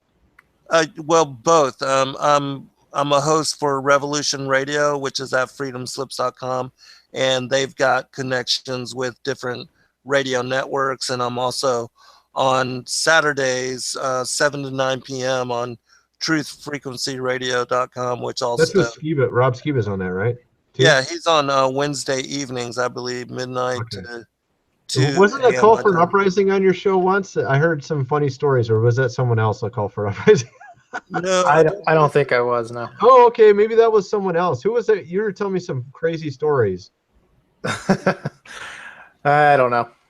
Maybe that was somebody else. Now You See TV or somebody. I don't remember who it was. Oh, I think it might have been D13. Oh, D13. Okay, that's who it was. D13. I thought you had been on Zen Garcia's too. Okay, never mind. Yeah, no, I'm not familiar yet with your work as far as the call to uprising, and it's only because I'm so involved in writing my books. I just published my 12th like a week or so ago, and so I know you're busy, man. it's hard for me to find time to listen to other people's work. Yeah, Mr. Call for Uprising is pretty busy too. He pumps out videos faster than I could ever do it. Right on. Awesome. Yeah, I'm full time now, kind of on these videos, and I can't keep up with you, man. I can't keep up with you. Well, I don't know. I always had a hard work ethic. I always, I get into it. So yeah, I gotta get into it myself, man. I gotta figure this out a little bit more. it's hard though to do a lot of the videos I want to do because so much stuff keeps happening, in the news. I try to cover some of the fake news that's really going on, the mainstream fake news. Yeah. But I definitely need to, spend some more time talking about a lot of these CIA operations because there's a lot of young teens that like my channel, and I really want to educate them on, what our government has done to us, what the CIA has been behind, why you hear these different narratives about all these events that have occurred over time and how really it connects to the CIA, and that in reality the fake news is all of these stories, even Jonestown, like we talked about, Tony. It's like, people know it from drinking the Kool-Aid. They don't know that Jim Jones was working inside the CIA and that he was, CIA operative. And it was really an MK Ultra project that they were doing with the end goal was mass extermination of those people because there was a test. They wanted to see if they could create this utopian society, under this kind of this dictator, this psychopathic sociopath. So anyway, what do you think about some of that, Zen? You doing your research on like the CIA and stuff, the recent stuff? Yeah, I'm involved heavily in all that as well. Anything to do with truth, and he's absolutely right. They do a lot of these, false flag events as tests for later, in even larger, even like with Hurricane Katrina, and New Orleans, and I think you're right on those two also. Yeah. Those being the levees there being bombed, and that was mass extermination, and that was also something police state and then activity. The stripping of posse comitatus, going door to door and taking people's guns. I mean, that was all for like later. What was that? The bombing, the marathon bombing, Boston Marathon. Oh yeah, Boston. Yeah. Same thing. Yeah, that totally. Yeah, that Sandy Hook, all of it. Even like if you study World War II, Hitler, how the concentration camps, the infrastructure, all that was set into place before the official war kicked off. I mean, the elites in all those different countries, they had built that infrastructure that sat there waiting for Hitler to come in. And once it was invaded, just like with the FEMA concentration camps here in the United States, all that sat empty and open for a very long time until it was put to use during the conflict of that Second World War. So same kind of thing as the FEMA concentration camps here in America. I know IBM actually helped the numbering, and I heard about that. I don't know if you heard about any of that stuff. Yeah. Mm-hmm. Yeah. But I think Justin's trying to show us something. You got some footage here? You want to show us the island? Oh, I was just tinkering around with some things. Or you got something to show us, or no? Not at this exact moment. Okay, not yet. Yeah, I don't know if you had a chance to look at it, Zen. We're talking about a game that we're developing. It's in the Truther realm. It's a Christian game. You're basically fighting the New World Order in the game. It's being developed by me, Justin, and another guy who was on earlier named Tony. And we've done a lot of prayer over this, and we're basically being led by God to make this game. So I did see it, and I'm really well impressed by it, and the whole thing of fighting the New World Order and teaching kids to do that. I think that's remarkable, and something that I'll pray that the Most High bless you in your endeavors, and I think it's gonna fill in a niche that is most certainly needed amongst the youngsters, since they are so game dominated and oriented with their time and their focus and their energy, and that depending on how you include like even truth information and help them to understand the propaganda of what's going on in the world and to make sense of the conspiratorial side of the New World Order. And I don't know if you're going to put in like the prophetic side of the biblical narrative, the ancient histories, and how. Yeah, so that's going to be amazing, most certainly, and yeah, I'm looking forward to seeing how it all unfolds. It's going to be on an island that's basically got ancient Nephilim technology, and this elite shadow government. It has an underground military base on the island, and they have a hadron collider underneath the ocean floor, and they're basically trying to open portals to let entities through, and then they're actually doing animal human hybrids and stuff like that to clones and such to let these spirits inhabit their bodies so that they can have like sort of a war on Earth to take over, and sort of like the Antichrist coming kind of thing. Yeah. Well, I was wondering, since you are doing kind of following the timeline, have you thought about beginning the game, considered starting with the war in heaven, because really that's the first aspect of the war, and what's going on here on the earth now with everybody incarnating, and basically the earth being the plane for where heaven and hell meet. If you had like a phase portion before, allowing people to play out the whole war in heaven scenario, and how the fallen angels were cast out, even how the earth became without form and void, all that is part of where in Genesis, it was the earth that was recreated and reformed, and the firmament was put into place on the second day to basically trap and imprison the fallen angels to this dimensional plane. And then, this is where the contest of incarnating into flesh and the whole duality, the duplicity of good and evil is playing out until the second advent of Christ. All that, I mean, I think that would be kind of interesting, and it would also follow along with, the ancient mysteries of how the rebel angels were here previously, and how the megalithic structures all over the world were created and built, and then how we later were made. Modern humanity ended up being here upon the earth plane with them, and we might have to do sort of like with Star Wars, go back and do prequel or something. We had a game that they were developing that had to do with sort of spiritual warfare between angels. Justin can maybe speak a little bit on that. They were developing that before this game. Really cool. Oh yeah. Is it called Snowflake or something? What would you call that? I can't remember. No, that's it was originally going to be Snowflake, but I found out that Snowflake was going to be a series of ever-changing stories and parables. So that's why I named it Snowflake, because it just builds onto one another and it snowballs. But I found out that there is an engine out there called the Snowflake engine that Ubisoft uses. And if I know one thing about Ubisoft, is they will sue your pants off if they even think you're stealing their stuff.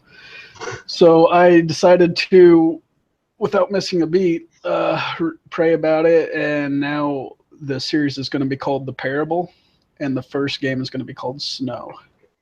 But wasn't there like angels fighting? And wasn't that the game with the angels? In this game, you have a guardian angel that you meet several times. Oh, okay. So I thought there was a game that you were developing before was angels fighting angels, but maybe I'm thinking. You're talking about a game Tony's wanting me to start. It's Okay. it's based solely on spiritual warfare. It's quite literally called Angel Wars, and that's my whole series. The 3 books that I'm writing now. It's called The Great Contest, and it begins with that. That's really cool. Yeah, that's definitely one concept we're wanting to get into because you could do so much with it. But it's a touchy thing to get right because there's so much we know and so much we don't know about the spiritual. And there's also some secular games out there that have made spiritual warfare based games, and we would have to go around not copywriting them. I believe the Darksiders series is what it's called. You play as, they only made 2 of them ever, but you play one of them, you play as the War Horseman. The other one you play as Death. But it's based on angels versus demons and so on and so forth. So, but yeah, I really want to make a game like that because it's just so fun to do that. If you ever need, like, because I cover all that in my books, I'd be glad to send that to you so you could have a biblical reference for how all that went down and unfolded. Absolutely. I'm still. I know you guys are all more well versed as far as truther topics than I am. I am fairly new into some of it. I am, for example, just getting through the Book of Enoch, and good one to start with. And restarting my Bible read through the Septuagint, and I'm digging in, I guess is what I could say. I'll send you my direct email in our private chat. And yeah, if you want to send me that stuff, I'd be more than happy to take it and use it. Oh yeah, I'll be glad to. Yeah, most certainly. Yeah, I'll make that available to anybody here that is interested in it. I'll send you my PDF. Yeah, just the topic alone of the fallen angels mating with the women is extremely controversial. I mean, there's people on YouTube that say that if you believe in the Genesis 6 theory, that you are just a complete and utter shill.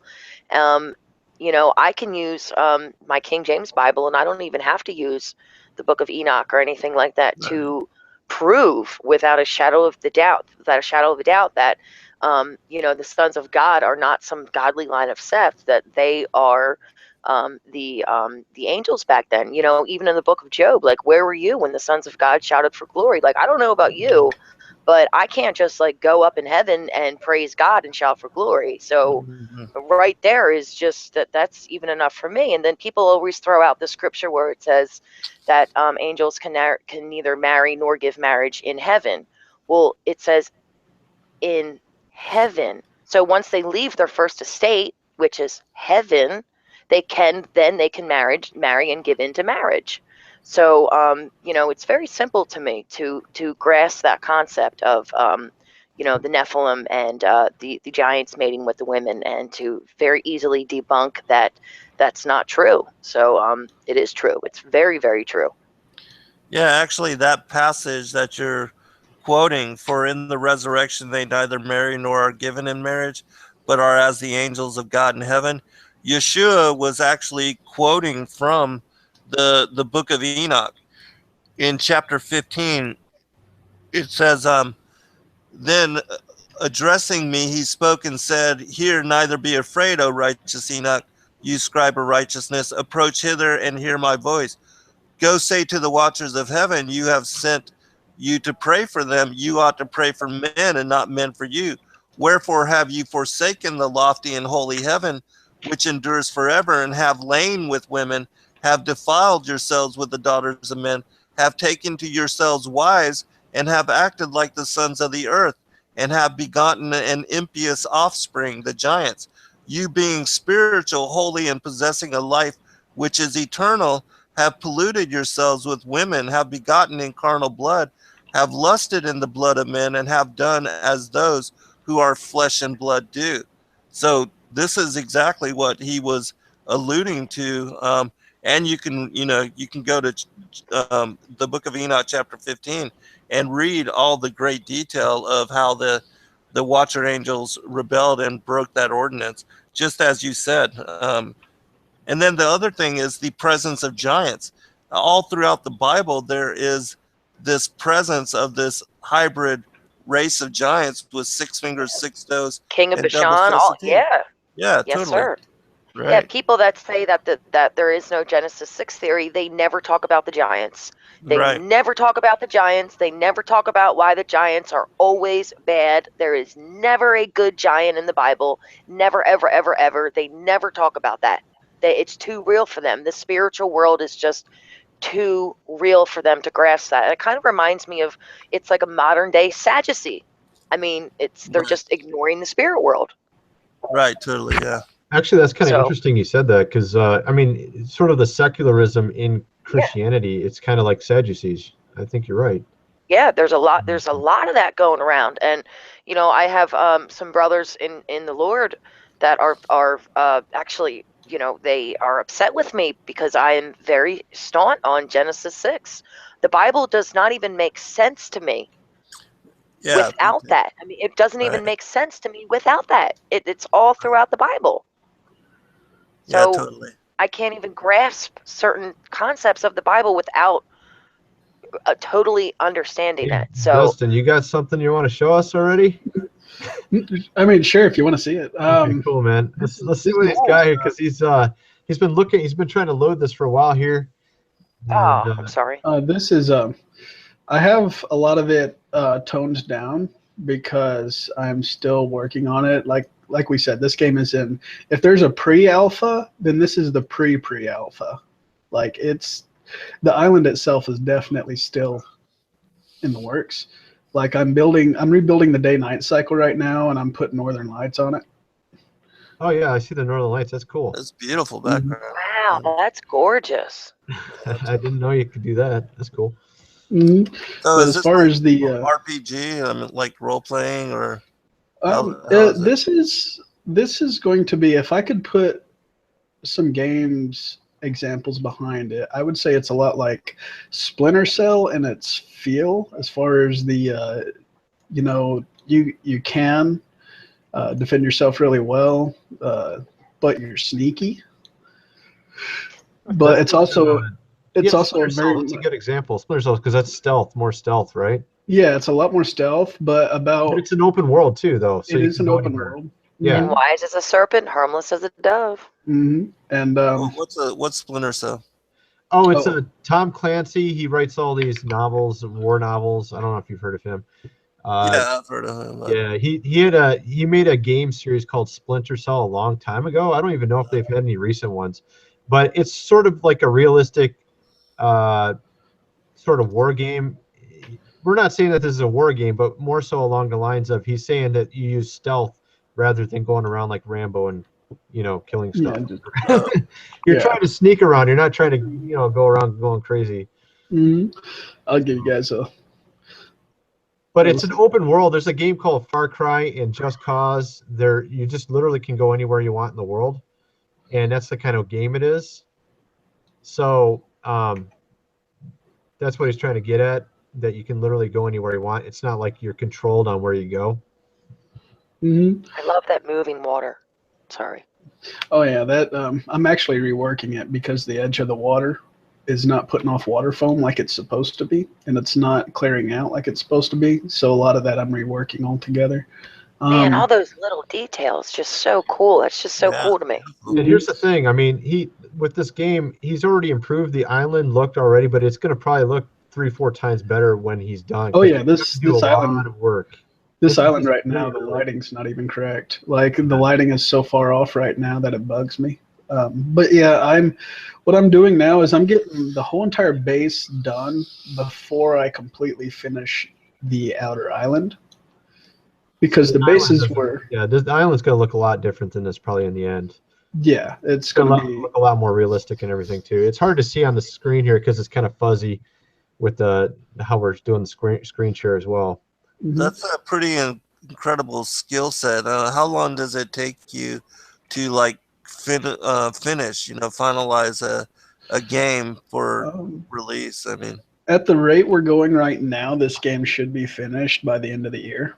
Talking late December. how long have you been working on it? About 3-4 months. Wow, that is amazing fast. That's unreal. Well, he already had a little bit of island made before he already had a little bit of something made, and I told him, hey, let's just go with this and make it better and make this military base. And I've been actually paying him up till now to keep it going. You know what I mean?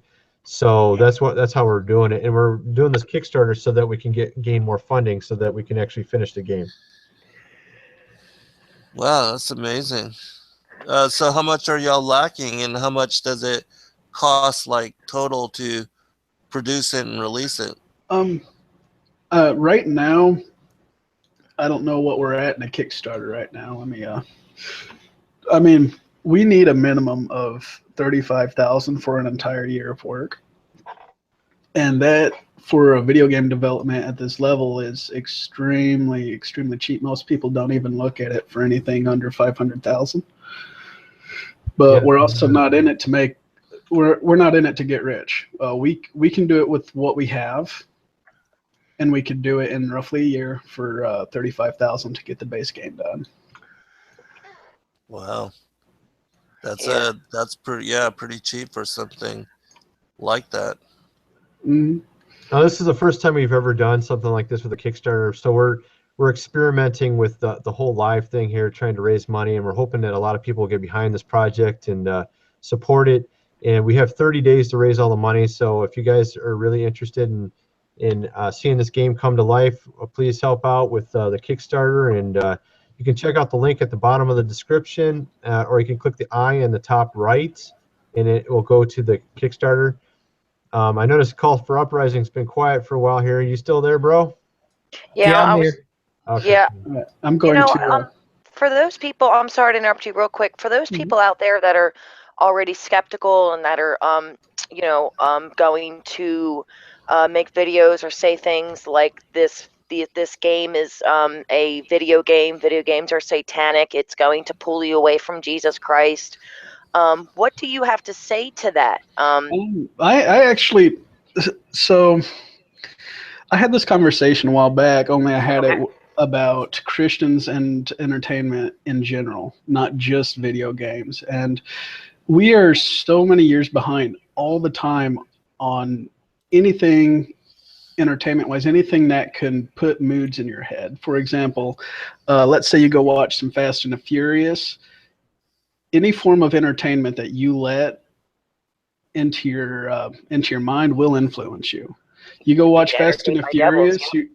You go watch Fast and the Furious. Watch that whole series. Next time you drive a car, you start gripping the steering wheel a little bit tighter because you want to race. Like everything just affects you to an extent. If you want to feel better and praising God and whatnot, a lot of people, I do it myself, kick on some good Christian worship music, and I'll sing along to it and whatever, and it just lifts my mood. Well, Christians were late to the music party. Everybody said, don't get on the radio, don't go on the radio. That's the devil if you get on the radio with your contemporary Christian stuff. Well, now look at it. Before it was the car, right? Did you know there was actually a time when certain people in the church thought if you drove too fast, you're doing the devil's work? Oh, I'm not joking. That was literally what some that. churches used to say. If you drove too fast, your car. Yeah, I mean, and they protested. I mean, obviously there is bad music. Don't get me wrong. I mean, oh yeah, there is bad music, but there's a lot of bad music. But I mean, but now, I mean, look at the Christian radio and just look at the Christian radio and how it's booming now. I mean, lives are literally being changed. Whenever I first started getting in church as I was 14 years old, I used to listen to the hard stuff. I'm talking ICP. That's how hard a lot of people. Wow. Like I was. Those that don't know who that is, that's Insane Clown Posse. Yeah, they're messed up. Yep, I used to listen to that stuff, and whenever I first started getting in church, I looked up and saw a sign, and where we are, it was 97.7 Joy FM. So I decided to start listening to that. And within a month, my entire attitude changed. Everything started changing just from that form of entertainment in my life. Well, after a while, I mean, we didn't really have big Christian movies back then. After a while, they started going into that realm. A day late and a dollar short for sure, but they pushed through anyway. And now we have awesome movies like Fireproof, Facing the Giants, Prayer Room. Prayer Room got my wife wanting to make a prayer room, and something that she's never even asked to do. She watched that movie and she had hunger. She's like, man, I just need a prayer room now. I thought that was amazing. So then I think what you're saying, I think what you're really trying to say is that if Christians don't actually make this stuff, we end up just playing the secular stuff and ending up getting influenced in a bad way. exactly. Christians make excuses for it. They tell themselves, well, we shouldn't have Christian games because games are bad, but then they go play games anyways. Exactly. But also in this game, it's so different in other games in that, what we talked about the whole beginning of this podcast was how biblical this game is, how unbelievably biblical this game is, and you're leaving openings for people to ask questions about Christ, and you're trying to think of ways to throw in salvation messages and stuff like that in there. Yep. So, there's already a video online right now as we speak, talking about and that this game is the Antichrist, and so No way. There's already yes, a movie. it a video says against us? satanic. It says satanic false teacher God Oh, rules, wow. asking for donations to team up with Antichrist to blaspheme God. So, and the main Wow, picture they is don't take Mario very long, do burning they? in They're pretty hell. good at that. They're right on. Mario burning in hell. So I am- apparently you're teaming up with Mario, who is the Antichrist, to ask for donations to make a video game. So I just want people to know, if you watch a video like that, please go back to the beginning of this video and listen to the whole thing, and listen to the creators of this game, Tony and Justin, and all the biblical and scriptural things that they put into this. And that video will just be nothing but a big The beginning of one this big video, we talked prayer about for that, the yeah. maker of the video. So let's all just pray for the maker of that video, that they can actually get good use out of their own life, and seek God more in their own life, and maybe them. Yeah, in the name of Jesus Christ, this person seeks God in their own life, and they find personal God for themselves, and they maybe take a look at this podcast and see what this game is really all about, and all the openings to learn about God and Jesus Christ are in this game. So Amen. I think, what's really important to understand is that games like music can be a tool for teaching and leading people, depending on, of course, the content and the scenario, the play, everything. But it can be like a book to teach the kids and those that are going to engage in that activity anyways, the truth of not only the gospel, but again, the conspiratorial side, the ancient mysteries, whatever it is that you decide to incorporate it into the game, to teach them the truth about all of these things that they should know about. Even, I don't know how you would do, like, if there was a game that taught people about false flag and all that kind of stuff too. I mean, you can use games as tools to educate the children, because the children, they're going to play games anyways. Why not provide them something that would be beneficial to their spiritual growth and that would affect them in a positive manner to open their minds to some of these things? it could also be used as like a deprogram for somebody that is into video games and they're all gory, which they all are, and Most certainly. parents that they get saved and they're like, whoa, what are my kids watching? And they say, hold on, here's this Christian game. Right. We're going to learn about the spiritual world and satanic forces and how to beat them today, instead of learning how to kill people. So it can also go in that direction. Yeah, because a lot of Absolutely. these games that are very popular, like Grand Theft Auto, are just really repugnant and evil. Yeah, they're disgusting. I mean, they're just going Yeah. around killing people that are just randomly anywhere, and then just like beating up even prostitutes or whatever in the game. I think it's Yeah. funny, it's like a joke or something. Yeah, and they're using them kill for them. videos on YouTube. And, you know, that would be cool to see a clip of this Christian video game. Right. You know, Tony, how people use the video games as clips and they talk over them in their Oh, channels. yeah, They that's can like start using that's the part of the Christian video promotion right game. there. Yeah, that's part of the promotion. Yeah. I mean, so, okay. So you're not, just to make this clear, Tony, you're not teaming up with the Antichrist You're to actually fighting the Antichrist in this game, make so this I don't game. think. Okay. I just wanted to make that clear. You're actually fighting the You're actually literally fighting the Antichrist in the game, so I don't think you're teaming up Literally. with the Antichrist. Yeah.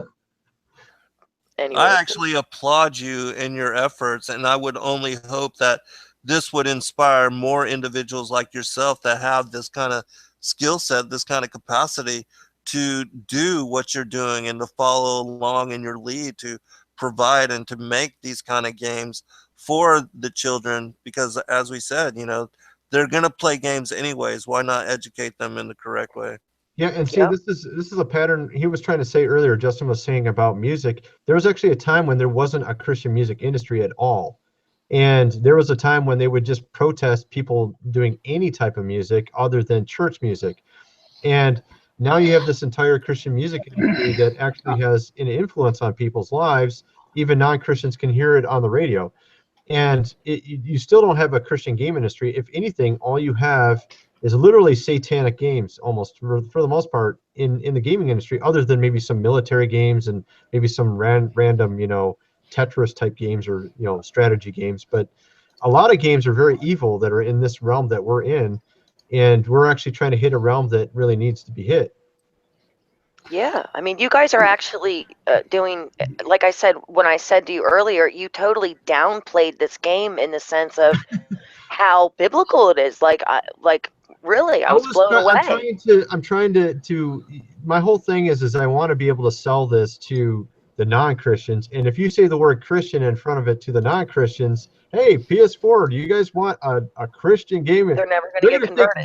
They're going to think Noah's Flood, or they're going to think Davy and Goliath, like some kid's cartoon game. They're not going to think a real, you know, strategy game that's like a real game that they would actually put on their system. Yeah, and then they play the game and they're like, whoa, who is this Jesus character? What's this whole thing all about? And, you know, that's just George so cool. Soros. Yeah, George Soros. No, what my thing is Jesus, every time he wanted to seemingly teach a great message to a group of people in the Bible, especially those who were not completely sold out, he used parables. Yes. With movies, you get visual parables. With storytelling, you get audio parables. With video games, you get not only the video behind it, not only the audio behind it, but you actually take control of the person in the parable, so you get to experience it. Okay. So whenever I felt called to do video games, it hit me like, this is truly a fivefold ministry. You can literally, through parables, reveal so much and have the player experience so much that it's just unparalleled to any other form of entertainment. Well, you know, I was going to say also is I've noticed that the younger kids today, they literally know nothing about the Bible. I mean, a lot of them don't even know what 666 is. They're so ignorant and blind to the evil around them that they're playing these games that are literally evil, feeding them with all this occultic stuff, and they don't even know it. Right. They don't know it. I'm in a Christian developers group, and we have been sharing stories recently, and they did a study. Some Christians got together and did a study and asked several groups of high, way up developers what their belief systems are and why they make games. And they were astonished of how many are delved into the occult and how many's goals are actually to influence people to think in an occultic mindset and whatnot. So whenever I see a bunch of Christian people going around playing, let's say, and I'm probably going to make some enemies here. They do that on purpose, like infiltrate. Whenever I see a bunch of people playing, let's say, World of Warcraft, I know, going to make a lot of people mad there. But It's a whenever bad you're game. playing as a wizard, casting spells and doing hexes and doing all this other stuff that the Bible is clearly and utterly against, Right. it boggles my mind. I'm like, how are we so numb to the spiritual that we don't see that even playing with this stuff as if it's a toy? Tell them what the Like- that group, the forum, what was it, Geeks Under Grace?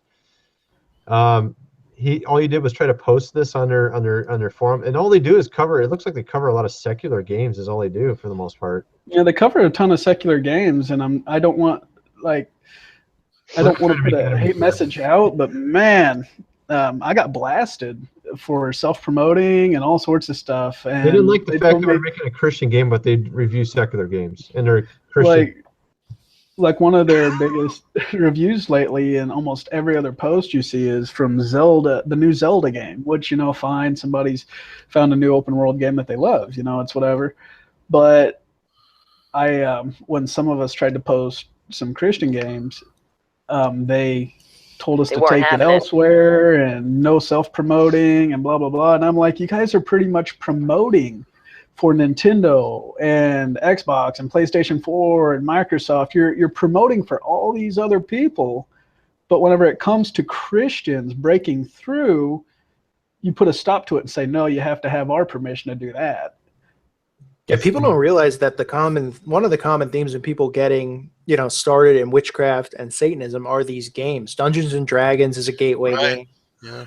All these magic games, the Magic Kingdom, all these Disney movies, all an indoctrination to get people interested and then into witchcraft and the occult. And that's why it's such an important thing to talk about, the kids and protecting the children and going after things like after school Satan, which are all these, methods they're using to target kids, and nobody seems to care. They don't realize that child's brains are still developing.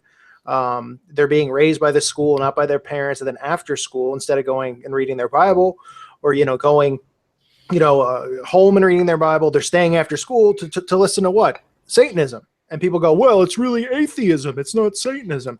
There's so many gateways. All of these games, the Ouija board, Dungeons and Dragons, magic cards. I mean, all of this stuff targets young kids, and it's all an indoctrination into witchcraft, into the occult. And parents out there don't have a clue. They just go, oh, it's just a game. Let it be.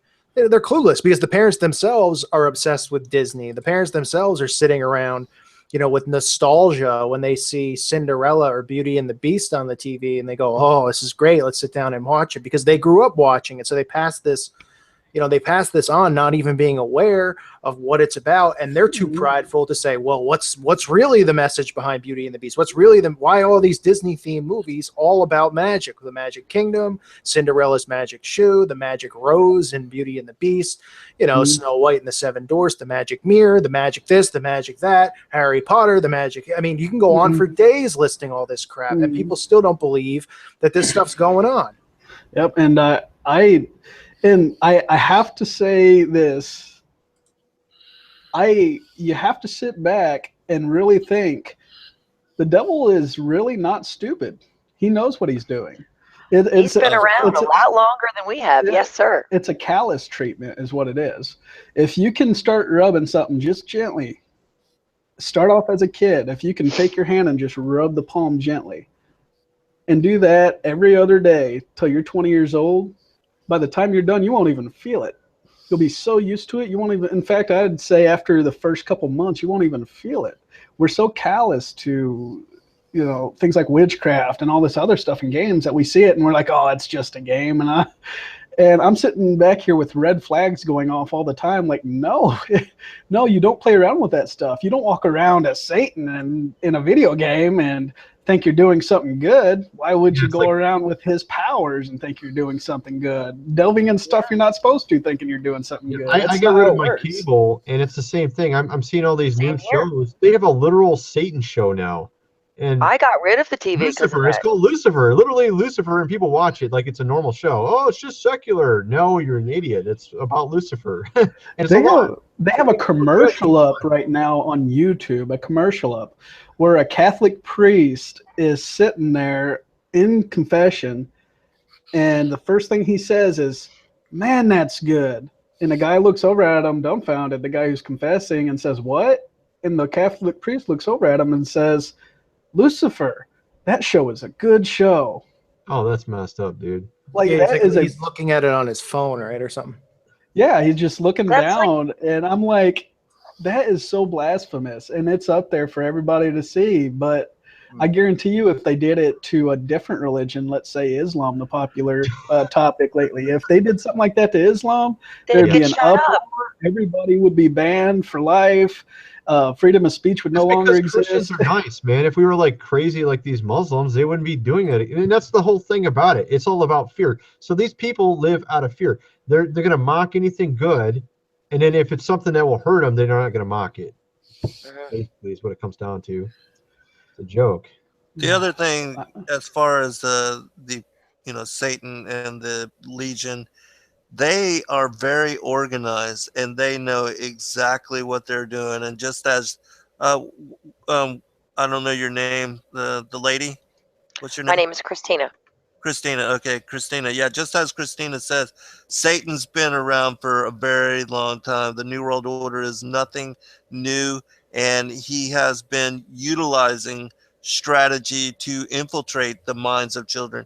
And he realizes that the earlier you get to them and start indoctrinating them into certain mindset and belief, just like with the cosmology, you can get them to believe something that contradicts everything that you are witness to throughout your day, just because of the propaganda, the mindset, and the drilling, the education, and the indoctrination from at a very early age. And that's the way it's been.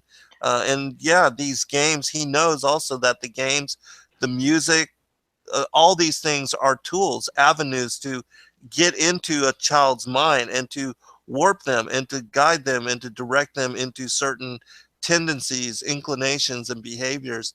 And so that's a strategy for him leading astray and deceiving. And, basically, as it says in Revelation 12, the dragon which deceiveth the entirety of the world. And that's how he's done it. Yeah, yes, sir. You're absolutely right. I had a good point and I completely lost it. But yeah, keep going. So that's how that's how I get out of that. I'm amazed it doesn't It happen. really more was to a me. good point. This is off topic, but I just thought of something kind of cool and crazy. You know how in the Bible they describe the four faces of the cherubims, right? Right. Mhm. And the four faces, it is the face of what? A face of a lion, a face of an ox, a face of a human, and the face of Some bird. Eagle. an Yeah. eagle. An eagle. And I believe one of the passages, they call the face of an ox the face of a cherubim.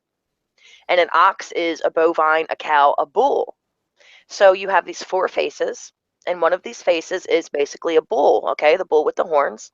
And then in one of the scriptures, it actually calls the bull part the face of the cherubim. Now, back in the day, as you know, Moses, they built a calf, they built an ox to worship. Oh. So I was just thinking this yesterday. So Satan fell, and he was a cherubim. Okay, the cherubim now have four faces. One of the faces is of an ox. They built a calf. Where'd they get that image from? Right. I think of things like this. Like I was reading the book of Ezekiel today, and I was Never heard that at one. the part. What, hon? What, sir? That's interesting. I never even heard of that one. But go ahead. Yeah, there's so many books that are so cool. Like I was reading Ezekiel today, and I was at the part, I think it's like Ezekiel 6:10, I forget, where God actually takes him to where the Jewish people are worshiping the sun. Right. And he shows them through the wall, and he says, "Look what they do in the dark." So it's just there's so many parts of the Bible that are so It's cool. like Freemasonry in the church. It's the same thing. They're worshiping the devil. Totally. While they're And Christianity, being a follower of Jesus Christ, doesn't have to be so boring. We don't have to be these Sadducees that just sit around. It's so fascinating to be a Christian. I find so many cool things in my Bible every day. It's just like, wow, that's cool. Like there's so many phrases that we get from the Bible, like the reading on the wall, things like that. People just have no idea where it originated from. So, the Bible is just, it's not boring to follow Jesus Christ at all. So, Understanding the truth of it, really, it's the greatest story never told. And really. it's a story that is alive. The book is alive. It's literally living. I mean, it's the only book where you can open it and you find something new, but you've read it 20 times. Right. And it still speaks to you because God speaks to us through his word. Right. So, it's such a cool, fascinating book. Why not have a cool video game that can teach children or teenagers about the spiritual aspect, and not just sit around and be a bunch of Sadducees and say the devil is bad, God is good. It's so much deeper than that. It just seems like to me the devil has been so crafty in hiding himself and feeding everybody his evil, and they don't even know he's feeding their evil. And they're eating it up. You know what I mean? And but the Christians, a lot of Christians don't realize that they're not promoting the truth, and they're actually taking up these things that the devil has given them, and they don't even know it's from the devil often because they're not really paying attention to all the occultic stuff on television and in games. And then when a Christian comes out with some concept about making a game, we should all get behind it, I think. Honestly, I'm not saying you have to get behind me and all what we're doing here, but I mean, somebody's got to do it, Yeah, and it's a niche that's untapped, and the people, like you say, that are in supposedly, supposed to be making these good games, they're into secular stuff. So if somebody has to do it, why not pick Justin and Tony, these guys that know their Bible? So amen. Hey guys, I just want to point out to everybody in the chat right now, if we reach a goal tonight of 5,000 funded dollars, I will personally give a random person a up to a $30 video game CD key, as long as the video game, of course, doesn't contradict the Christian beliefs. But you pick a $30 video game, I'll buy it for you. Well, 1/5 there. Okay, sounds good. And again, and again, this is I'm not gonna buy Grand Theft Auto 5. Just putting it out there. No, yeah, we know you're not gonna do I'm that. not gonna buy Dungeons and Dragons. Oh yeah, definitely. But yeah, you put up a decent game out there, up to $30, I'll buy it for you. If we reach our goal of $5,000, we'll just do a random drawing, and I'll have everybody in the chat put up a hashtag that wants to be in the drawing. And if you do give to this project, we'll let you have you can put input into it. If you have some ideas for the game, we're more than willing to listen to ideas that you have. We're really wanting to make this a success, and I think there's a lot of interesting things that we can put into the game. We've already heard a couple interesting things tonight, that we can add to the game. I would like to add something.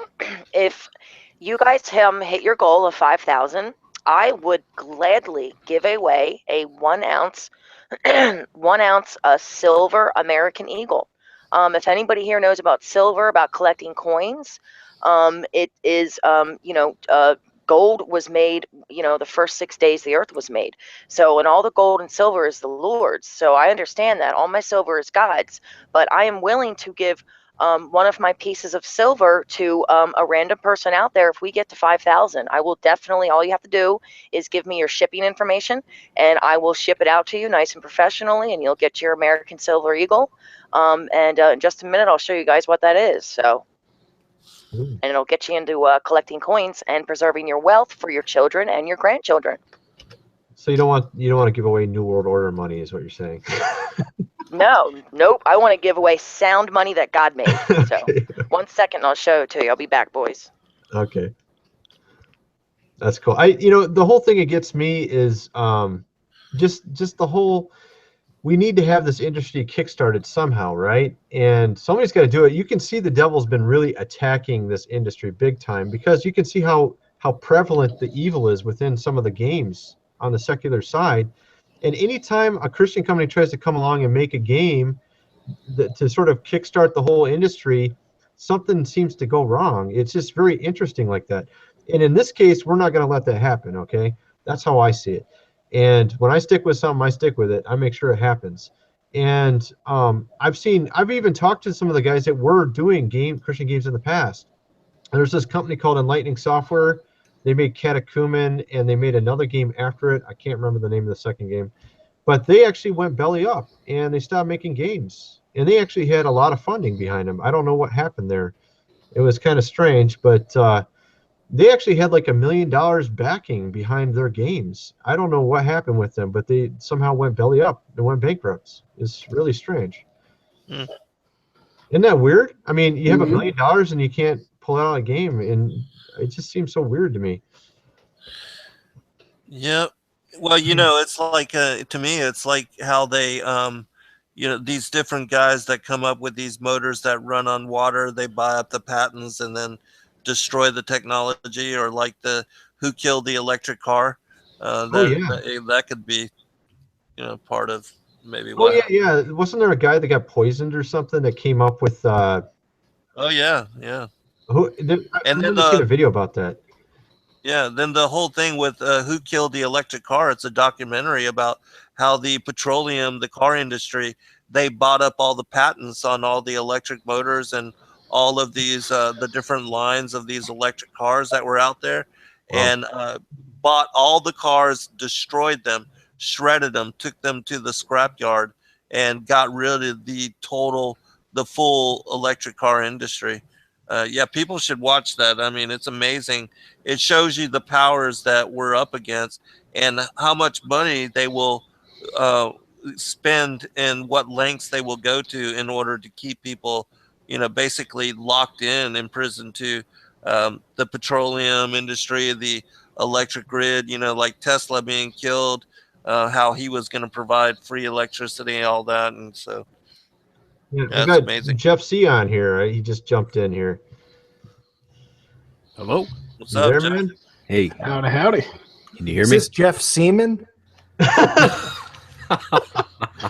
we heard you're having some account issues there, bro. I felt like I got jizzed on this week when my account went down, but I thought maybe you got some copyright strikes because you didn't make videos for a while. Oh, I'm suspended more or less for the next 3 months. Oh my goodness. That's Yeah. terrible. Yeah, so I'm on a backup channel and yeah, I got attacked on several channels. So I got a whole bunch. I got 2 community guideline strikes on New World Agenda, plus some other copyright strikes. So well, we know you're Stefan Molyneux, you know that, right? Really? Oh man. I thought I was in a different timeline. I thought I was Chevy Chase. No, I heard people say that you're Stefan Molyneux. I don't think you have the same voice. It's kind of retarded. I don't know where they come up with this. Yeah. Jeff, are you going to donate any Bitcoin to the cause? To what cause? Oh, well, it's a fundraiser. Maybe he doesn't know. We have a game we're actually promoting here. We're actually making a game where you fight the New World Order. Ah, cool.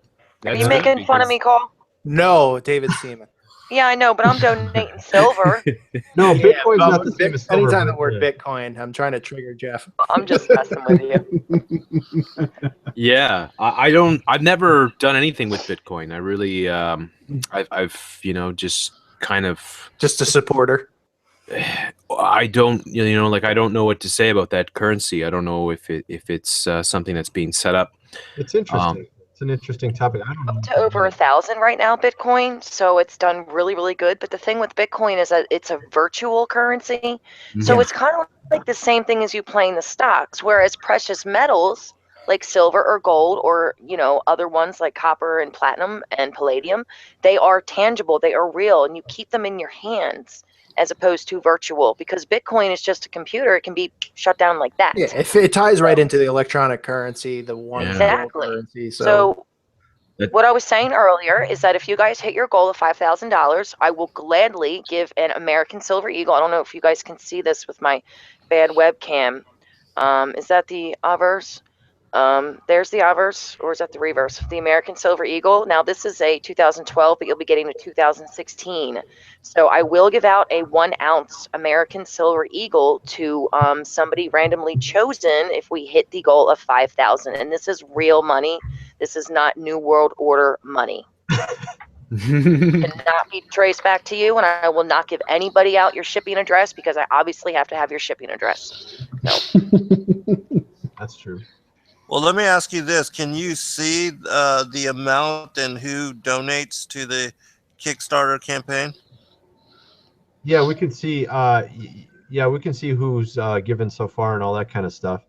All right. Well, I'll do this. I'll donate 5 autographed books of my 4th book, Lucifer, Father Cain, to the top 5 bidders. So Nice. Okay, cool, man. Sweet. Yeah, so you can just, whoever you determine whoever the top bidders are, and Okay. just give me their addresses, and I'll ship them out on an autographed copy of that book. Yeah, and it also, this stuff will be the case as well, even after we're off live, because this video will stay up and all that after the whole live stream's over. I don't have you much want to to run it for like a week or something, and then determine. Right. Yeah, I can figure something out with the American Silver Eagle where if you hit a certain goal, I can still give something out. If you want to do a video later, just so you know, that'll still be, I'll keep that aside. So. Okay, cool. I don't have much to donate as far as, what is the word? Something that I have to entice people to support. But I could donate my gematria calculator to one of the higher bidders. Hey, Bruce. And I promise to continue to Careful. to educate people in gematria. Yeah, but as then well you as would, give them Jeff. you your would never be NES able system to. You would never be able to figure anything out again. Ever again. Hey, You've lost every for time eternity. somebody's leg snaps in half, I can figure out how it's connected to numbers. You can't, so don't be a hater. Well, those people that legs snap in half, I think they should go to people like you with their gematria to solve their problems. Exactly. I'll just tell them, listen, is you up didn't with really this break leg your leg. snapping What in half? happened I don't was get somebody else got in a car accident, which was a hoax, and then your birthday's aligned, so that makes this a hoax as well. Oh man. So is this live stream a hoax as well? Hey, man, it's all by the numbers. What can I say? Okay. So, Jeff, Mhm. Jeff, I've been on a live stream or two with you, but we've never actually spoken. So, hi, I'm Christina. Hi, Christina. Nice to meet you. I almost believed it. That hello was epic. Just want to You say couldn't tell hello. if you were serious or sincere or sarcastic? No. I babysit every day. So the baby right now is 10 months old and she's going like this. So that's why I'm like, so I didn't mean to treat you like a 10-month-old. I apologize. You should see me talking to my dogs. I have 3 large dogs and I'm like, hey, she's my little baby. And they're looking at me like, Oh, You're a dog person. You got dogs. yes, sir. I have 3 Yeah, dogs. Dogs are cool. I like dogs. for everybody. 2 golden retrievers, and I actually breed golden retrievers. So. Oh, nice. I Yes, love sir. golden retrievers. For everybody Yeah, who didn't get to see, Those are the best dogs. What were we gonna say, Justin? What were we gonna say? for everybody who didn't get to see, because I know we have some new viewers on, a little bit of the gameplay that we're working on. We're still working, building a lot to the game. It's definitely still in pre-alpha. It's not near complete. It should be done by the end of the year, though. I'll go ahead and, while we're all talking and stuff, I'll just be walking around and whatnot. I'm presenting it. I'm presenting it to the front so people can see it. Okay, and you'll notice the character has the ability through his ghost armor to go invisible, but his gun does not yet go invisible. It is being programmed. It is not done yet, but yeah. So just in case anybody knew that enemies don't see the character because there's a gun floating around, it's because the gun acts like it's invisible to the enemies, although it don't show it in the real game yet. So, what are we gonna say? and for all the viewers that just showed up now, don't go back and watch it from the beginning now. Continue with the live stream, but when it's over, you should really go back and watch it from the beginning because there is just so much information about the game in the beginning up till now. So just wanted everybody to know that. Oh, yeah, and Tony, I do have something real quick I can add to it. I just thought of it. If you reach your goal, I'll do a one-on-one rap battle with the Vigilant Christian Mario, because he came on my live stream once with Jeff, and didn't he say, Jeff, that he was like making fun of sports or something, and then he said that he was into rapping. I thought he was into yoga. I thought I don't know. So no, he used to be. No, that was when he was evil Mario. There's a video made right there. I can offer that. I'll do a rap. I'll call my rap "Give Me a Break" and give me a break. And I'll do a rap battle with Mario if you hit. Are you going to be like the pyramid rapping with legs or something, or how's that going to work? I don't know. I think you should do a rap battle with Zachary K. Hubbard. Battle there. Oh, that would be fun. Only if you do one with David Seaman. Oh. So we all can. Is that the guy's real name? Is that his real name? David Seaman? I don't know. I don't know.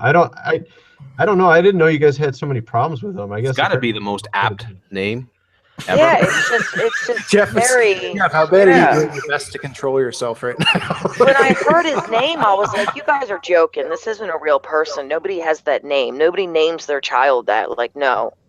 And he was real. Like SEA man, like seaman, like I'm at sea or something, you know. No, but so, Jeff's just controlling himself tonight, huh, Jeff? Call, you're controlling yourself tonight. Yeah, well, I get told when I go on these live shows I talk too much, so I'm trying to just give everybody the floor for. Forget about it. I like these effects with this mist or fog or whatever. This is really cool. This is in this game, in this base. Every time you see, we have a boss that like fighting Nephilim and stuff. For people that don't know, you're actually going against the New World Order. They're trying to basically bring demonic entities through portals using a hadron collider that they have on the island, and they're basically making animal-human hybrids and stuff, and you're actually going against this elite shadow government, and you're trying to basically take down all their stuff, I guess you would say. All their machinery and hadron collider and yeah, you're trying to expose them and then take their whole operations down and whatnot. Every time you see smoke like this, there's a certain boss that you'll fight several times throughout the game, and this boss, he's one of the hybrids. They actually had a Nephilim come through their hadron collider, their portal and whatnot, and they took some blood from it, made this being that can actually control smoke and steam and whatnot, and even some forms of heat, and you have to fight him several times. And I say several times because you'll start fighting him, and before you can take him down, he'll disappear into a thick cloud of smoke, and then he'll just be gone. Sounds like that movie Lost, and they had that smoke cloud that would come after people or something. It was a really strange show. Yeah, that black cloud that would go around and attack people. Yeah, that was a weird show too. It is a little different. The boss is actually right up here. I'm going to go invisible so he don't see me, but this is how big he is. Oh, wow. Oh, my goodness. That dude doesn't look very fun to play with. No. That's the first time I've seen this. But yeah, it's that boss, you'll fight him several times. That's one of the first times you see him outside of the video of him actually coming through this door. You'll notice that door is very familiar because on the promotion video, that's the door he comes through initially. Oh, this is the guy at the end of the video. Okay. Gotcha. It's the door he initially comes through, and you actually find him here. Okay. And you don't fight. You technically don't fight him here. And there's the camera, by the way. I don't know why. This reminds me of Return of the Jedi for some reason, like the sword fight or something. I don't know. The look, I guess. I don't know. Is everybody still here? It sounds like pretty quiet. I don't hear anybody here. Yeah, we're all here. Okay, I just watched it. Okay. Yeah. I was just in a parallel universe, but I come back now. Yeah, this must have been the Mandela effect. Yeah. That's what it was. We're gonna have like I like the idea call out for Uprising had about adding George Soros and a lot of funny, interesting people, but we'll not use their direct names. We'll have like a funny spin-off of their name, kind of like these B movies do with the famous people. Yeah. That'll be fun. Yeah, I think it'd be good. Jeff, I had the idea that they could add they could add David Seaman to the game too, and then he could speak, and then he could say how he actually created the game himself and nobody else. Is there like slime like in the game? Watch like it now. The blobs video's of slime that move is around? already under copyright restriction. If you right take now. the wimpiest character in the game and you call it David Seaman, you'll have a lot of success. Tony, don't get nervous. They might flag your video for saying his name. Oh, really? That's crazy. Yeah. Mm-hmm. Hey guys. Why would he do that? That's messed up, man. I can't believe he took so much effort against you, Jeff. That's just ridiculous. Yeah, we weren't. We didn't expect to have. I mean, I didn't expect to have really much effect. When I did the podcast, and then around the same time, Lift the Veil put up a video as well. So it was very coincidental. But the podcast caused him such a reaction that he deleted his entire YouTube videos and his VidMe and everything. So, and he cleared his Facebook, and it was like, I guess he had some sort of a meltdown. I don't know. So we didn't do it for that reason, I was just like, it was just a point in time where we were really getting pissed off that this guy's act was still going on. He was making a lot of money and all that, and he was getting asked about Zionism because he admitted to being Jewish, which doesn't mean you're a Zionist, and his response was, "What is Zionism?" And he's a journalist, yeah. And so he said, "What is Zionism?" It's he's never heard of it. Anti-Semite, I guess. Yeah. So once that came up, that's really when he went into a bit of a panic about him being found out to be connected to Zionism. So really, yeah, wow. Man, it's so disturbing. There's so many people that end up being connected to something. Just the fact that he reacted that way is really strange. Tony, what's your take on the Mandela? Mandela effect? Yeah, Jeff's always good for I haven't talked about it in a long time. I did a couple videos. I did a few videos that got popular on it. I kind of went back and forth on it. I started thinking it was something, and then I was thinking it wasn't something. I don't know. Oh, it's something stupid. I don't want to get Jeff on some weird rant. I don't know. Is this something you hate or something or what?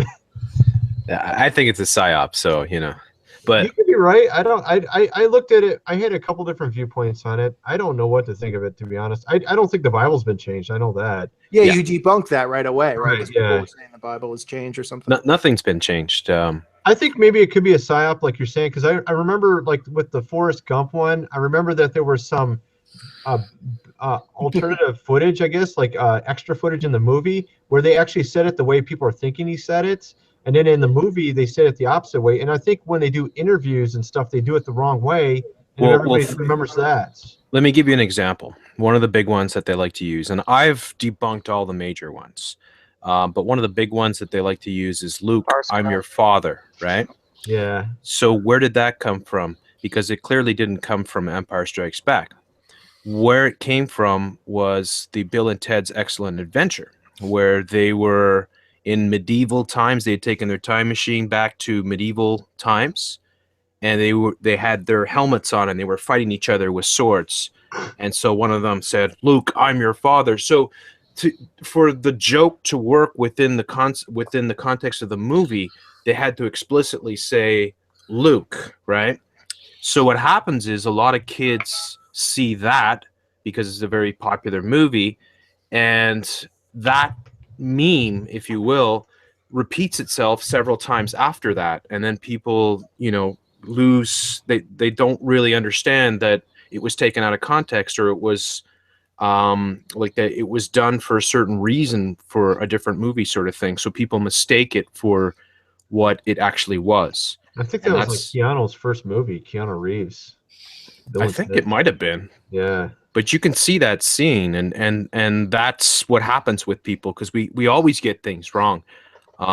It's just natural. None You of could us be have. right. I mean, it could be that because I think there's some other examples like that, like the Forrest Gump.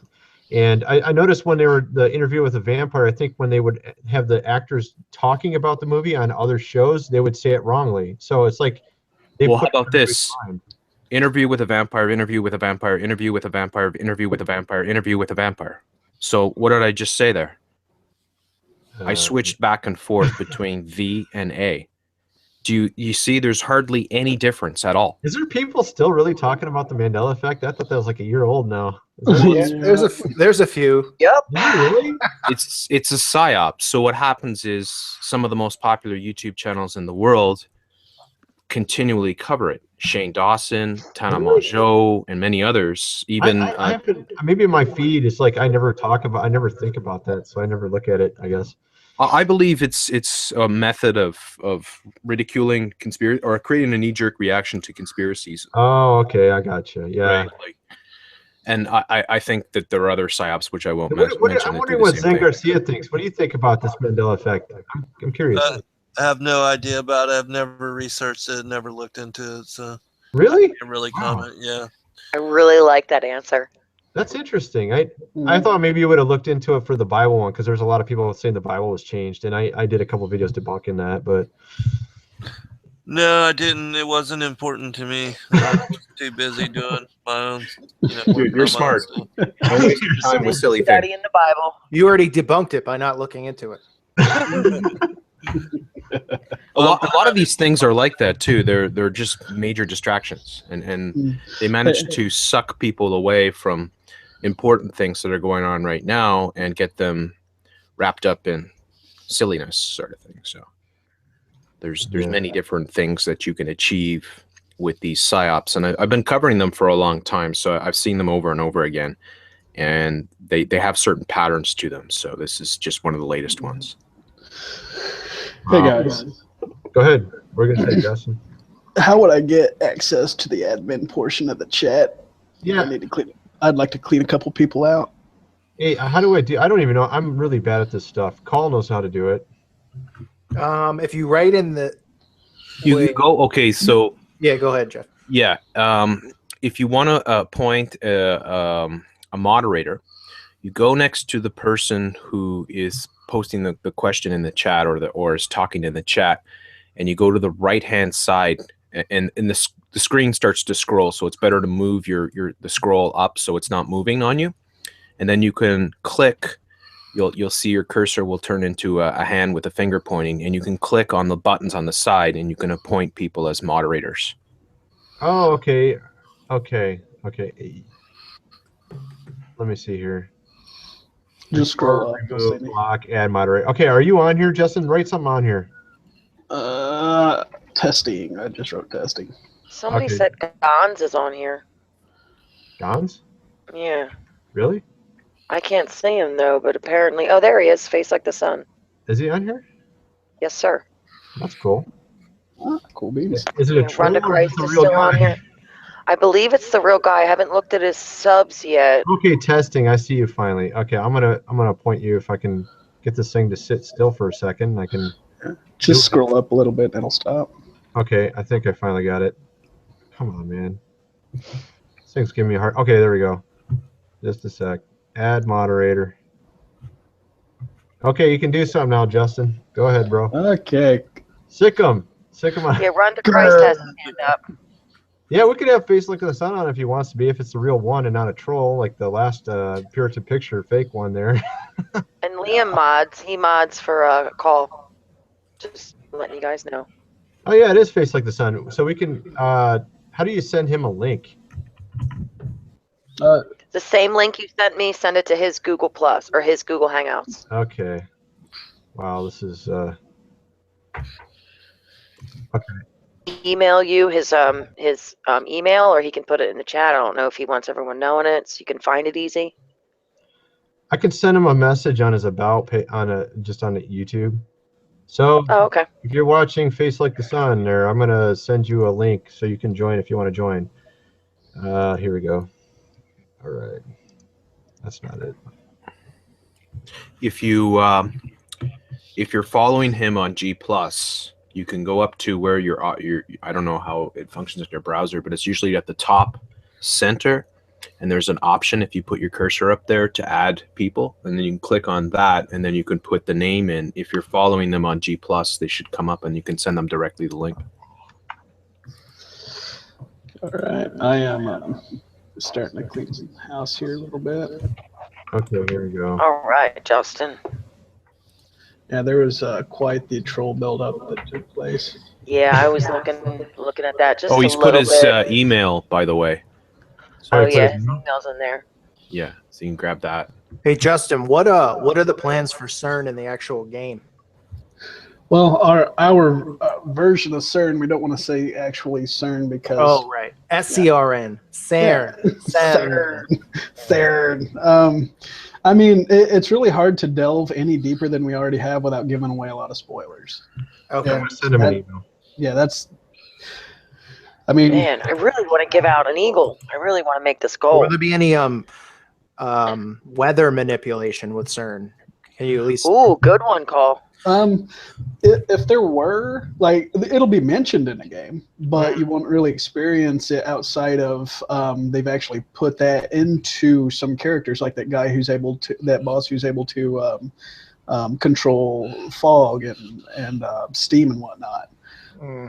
That's right, yeah. It'll be put into some bosses and whatnot, but because the majority of the action portions of the game is going to be actually in the base, you won't see a lot of weather modifications. Now, part of the island on the outside, I've been debating about putting some of that in, especially in an expansion, because if we do reach a goal, I'll just let everybody in the chat know right now, if we reach a certain goal, there is going to be a boss fight outside of the island. It's going to be a side mission, and it's going to be on the water on a ship, kind of like a bonus content thing, and you'll be able to fight one of the sea beasts that they make. Consider it like you should have it come from Plum. You should have it come out of Plum Island.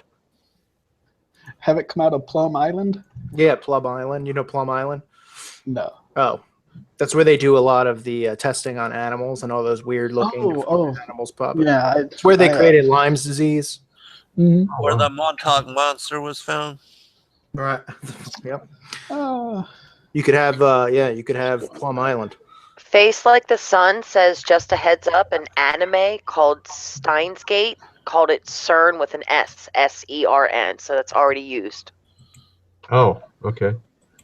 I just invited him on emails. I sent him the link for the hangout. So Mary Tolliver, he's supposed to be on, but we don't know when. Mary Tolliver? Who is this? It's a lady in the chat wondering when the Vigilant Christian's going to be on. Okay. I sent him a link. I said he can come on anytime after 8, but I don't know where he's at. Maybe Well, he's making an entrance. Tony, if he's not here, then you're not teaming up with the Antichrist. That's a joke from earlier, because there was someone making a video saying that if we did anything with the TVC, then we're doing something with the Antichrist. So. Oh man, yeah, that's pretty crazy. Somebody's already made a video against our live stream, even before we're done. So. Yes. Yeah, we need to check that. Like an because hour that's ago. always fun. Apparently, they don't like Christian video games. They just want to play secular ones. So I don't know. Yeah. It says Satanist false teacher Godrules asking for donations to team up with Antichrist to blaspheme God. And the cover is Mario burning in hellfire. Oh my goodness. Oh man. No, I always have the wrong reaction. So please go back and watch the whole video, and you will see that the actual creators, Justin and Tony. When I say Tony, I don't mean God Rules Tony. I mean there is an actual creator named Tony as well. And just listen to this broadcast, and you will be blown away by their knowledge of the scriptures. They probably know more than that are going to say bad things. So. Tony's got a really good way about him. He talks about the scriptures and a lot, and I'm more just I'm not fluent with the scriptures, talking about them all the time and quoting them every time I turn around. So, no, but I mean, no, I'm just saying. Okay, that didn't sound right, but I'm just saying Tony, he's a really great guy, and he comes across right. I don't come across. I'm just messing with you. Okay. But anyways, Just shot myself in the foot there, but okay. what was that shot, Justin? Is he? Do what? What were you showing? What's that? Oh, let me see what you guys are looking at real quick. Oh, that's just part of this. I was looking at the chat and sitting idle Okay. on the video part. Cool. No, I'll do. Cool to me, That was so. your background screensaver, or no, your background on your computer, maybe. That would look good. No, I'll go through the video again later on, Okay. so new people can see a little bit of gameplay as well. Cool. Okay. Yeah, So maybe Face Like the Sun will be joining us in a minute here. I sent him a link. I don't know if he's going to join us or not. Hopefully he will. I don't know how many people can you have on a hangout like this. Is there a limit? I don't know. I'm a part of the silver stacking community, and they have quite a lot of people on their live hangouts. Yeah, I don't think that there's to where really the much of a screen limit is to like these. filled. Yeah, all down Yeah, the 'cause I only bottom. have 6 so far. I mean, maybe we can get up to 20 even. I don't know. That's crazy. The more the merrier. I've watched a few live chats that were insane where everybody's arguing and there's like 10 people arguing. It's just like crazy. That's like the worst. Yeah. I've probably been Like in the a few most of those. tame one yet. Everybody's talking at turn and everything. Go ahead, Zen. I'm sorry. Oh, I was just gonna say that would be hard to be part of that much. Yeah, that much. I've been a part of a few of them. antagonism. Yeah. Well, I'm usually the one starting the argument. So. Yeah, well, if you have Zachary Hubbard on or something, yeah, it's going to turn into some crazy. Yeah. Money, not lose money. Okay. Yeah, exactly. There you go. But anyway, anybody that blasphemes, my God.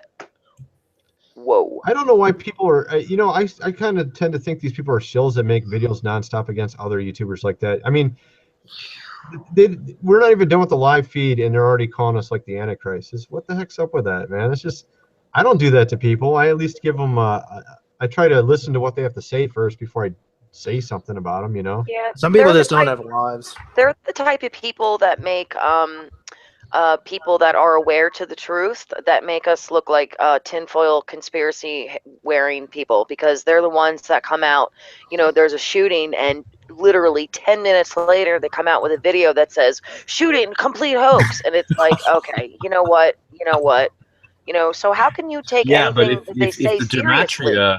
If the gematria says so, Exactly. Well, there's so many people You don't besides need these actual gematria evidence guys for anything as long as No. the gematria lines up. You It means don't. nobody died. So Yeah, and there's people that aren't using gematria that are doing this with like every shooting, and everything is a hoax. Everything in this world is a hoax. It's unreal to these people. people don't really break their legs. No, they don't, apparently.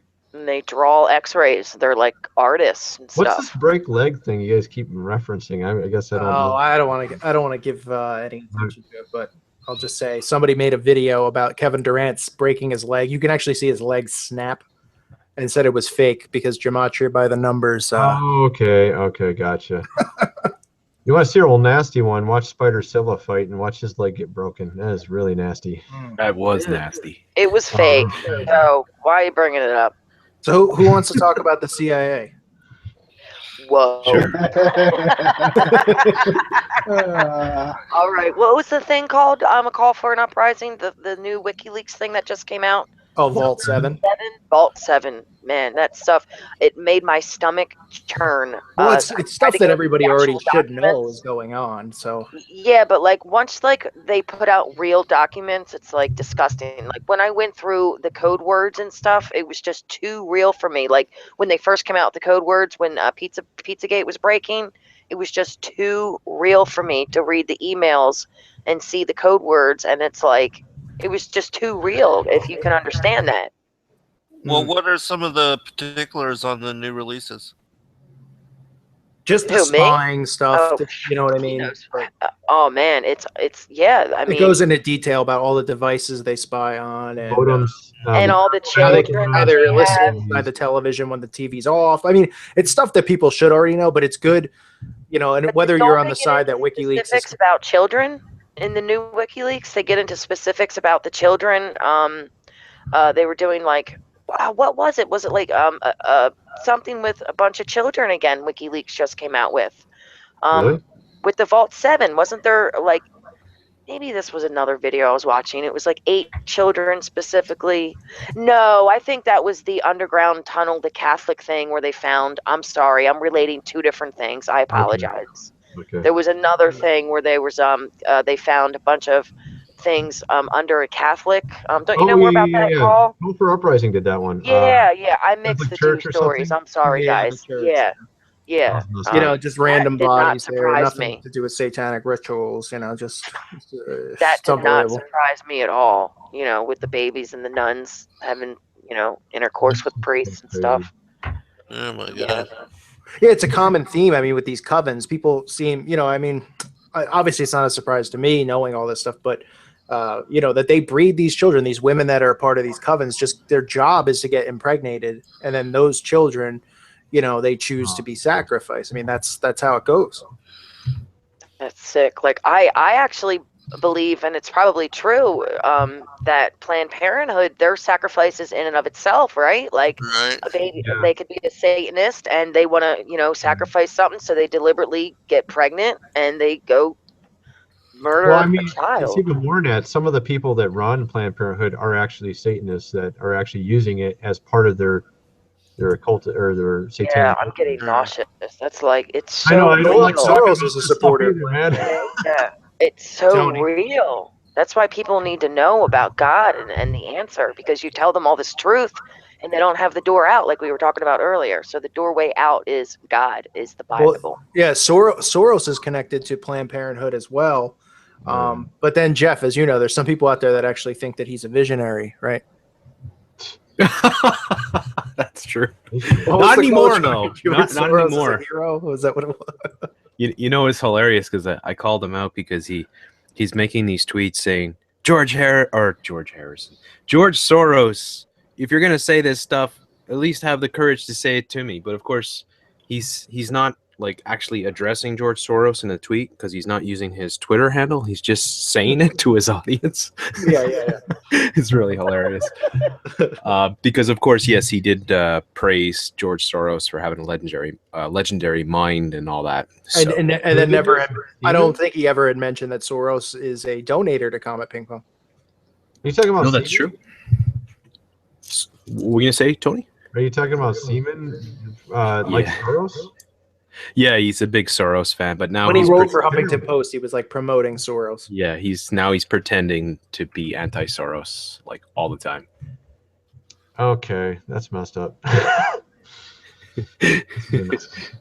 Hey everybody in the chat, please share this live stream on your Facebook, social media.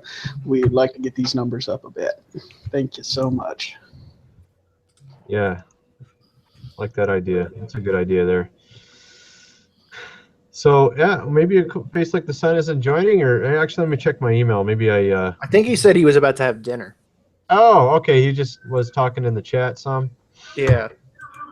Okay. That's cool, man. I wanted to have him on eventually anyways. I haven't had much interaction with him. Face like the sun. Tony, what was your take on Vault 7? Well, I mean, I'm still looking into it, but I thought it was something we already knew was happening, but it was like, obviously it's not tinfoil hat now. It's sort of established more so now. You got Samsung TV, the Chinese modems, and all this stuff.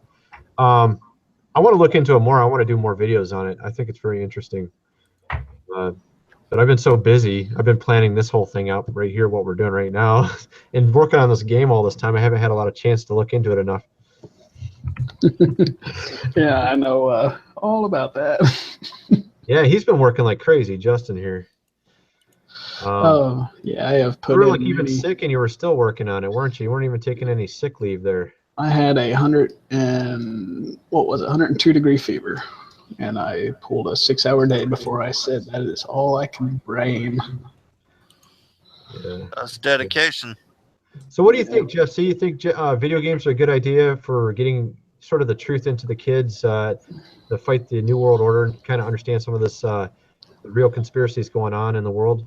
Yeah, I think so because if I don't know, probably the audience can't see, but you guys can see that I have Supreme Lord Commander, which is just a default for when I do these live shows, unless I'm hosting it. And on that channel, I've covered video games a lot. I've done some live streaming, and I played through whole games. And the idea of playing through the games with the audience is to explain everything that is going on. So one of the ones that I did recently was Grand Theft Auto 5, which was pretty mind-blowing. All the New World Order programming that went into it. I think the games are where they are really reaching the youth and programming them a lot. And I think that they've taken over in terms of like the number one source of entertainment, or the number one platform that people use for entertainment is gaming these days. It's bigger than movies. It's bigger than anything else, pretty much. So it's definitely a wise move to go into gaming if you want to try to reach people. They're I also didn't even know you were doing that. Oh, go ahead, Zen. Sorry. they're using gaming to desensitize the youth as well, as far as the sanctity of life, and like all these first person shoot 'em up games, and how they're just, you know, trigger happy, and now there's, in real life, all these young kids joining gangs, and just willing, you know, even just to join the gang, to have to go out and murder somebody randomly. There's just no sacredness to life and respect for it. It's just like totally been really moved out of them, and that whole desensitization has led them so far away from just the honoring of, you know, the sacredness of life. It's crazy. Yeah, I totally agree with you on that, man. Especially Grand Theft Auto. That was one of the worst ones, I thought. And what was so strange is my cousin, her husband, he was a former policeman, and he works at 911, and he liked this Grand Theft Auto game so much. And I was like, how in the world, as you being a policeman, like this game so much? You know, it just seems so strange to me. It's like It's a really good game in many ways, but it's also a lot of programming. So you know, it's what it does is it gives you the cinematic sort of experience of being in, you know, heist and shootouts and stuff like that, and robbing banks and doing all kinds of crazy stuff, being in car chases. So you get the cinematic sort of Hollywood, you know, big time production, and then you get all the programming that goes with it.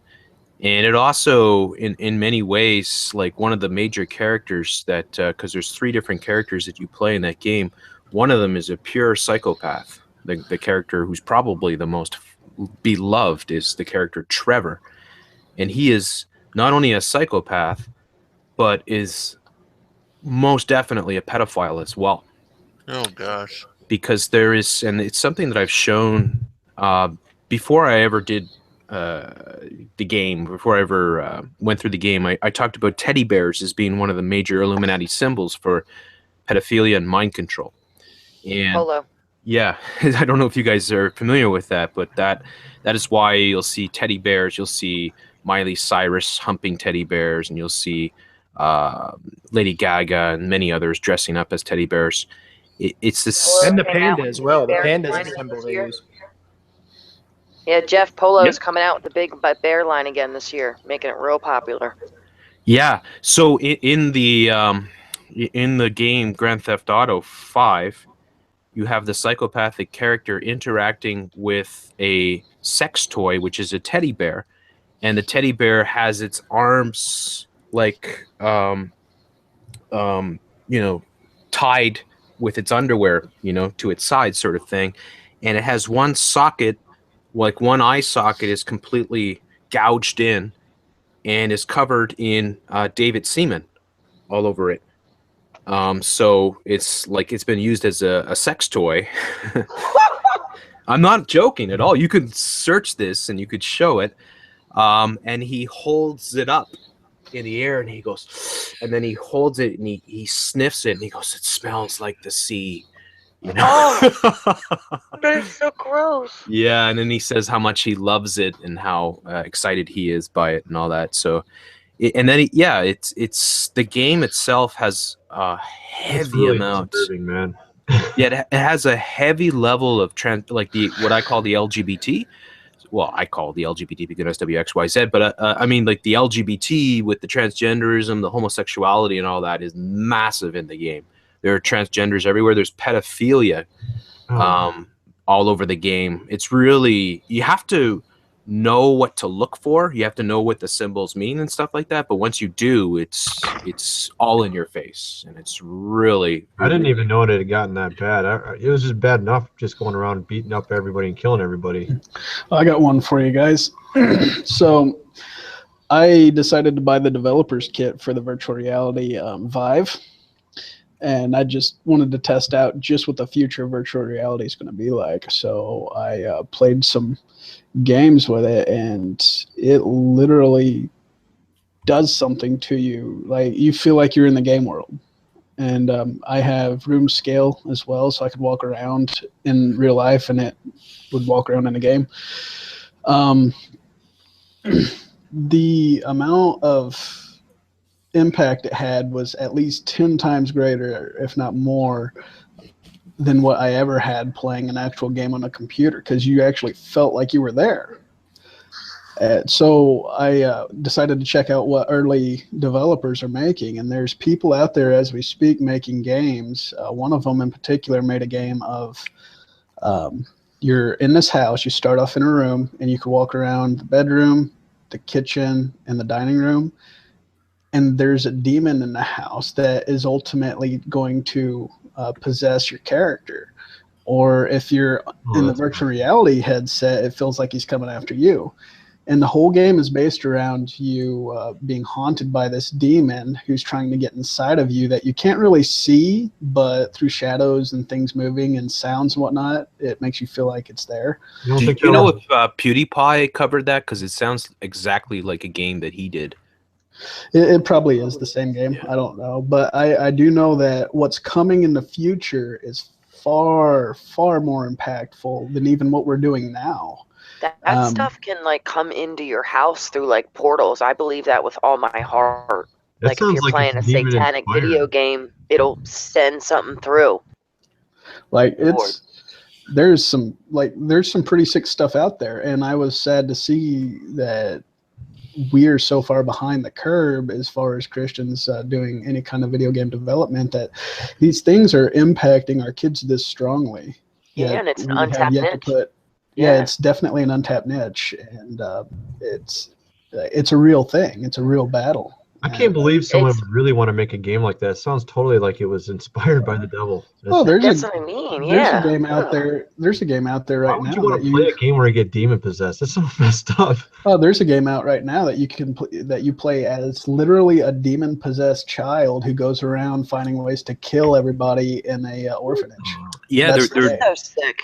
There's one of the most popular series of games is called Notice Me Senpai, and it's from Japan. Oh yeah.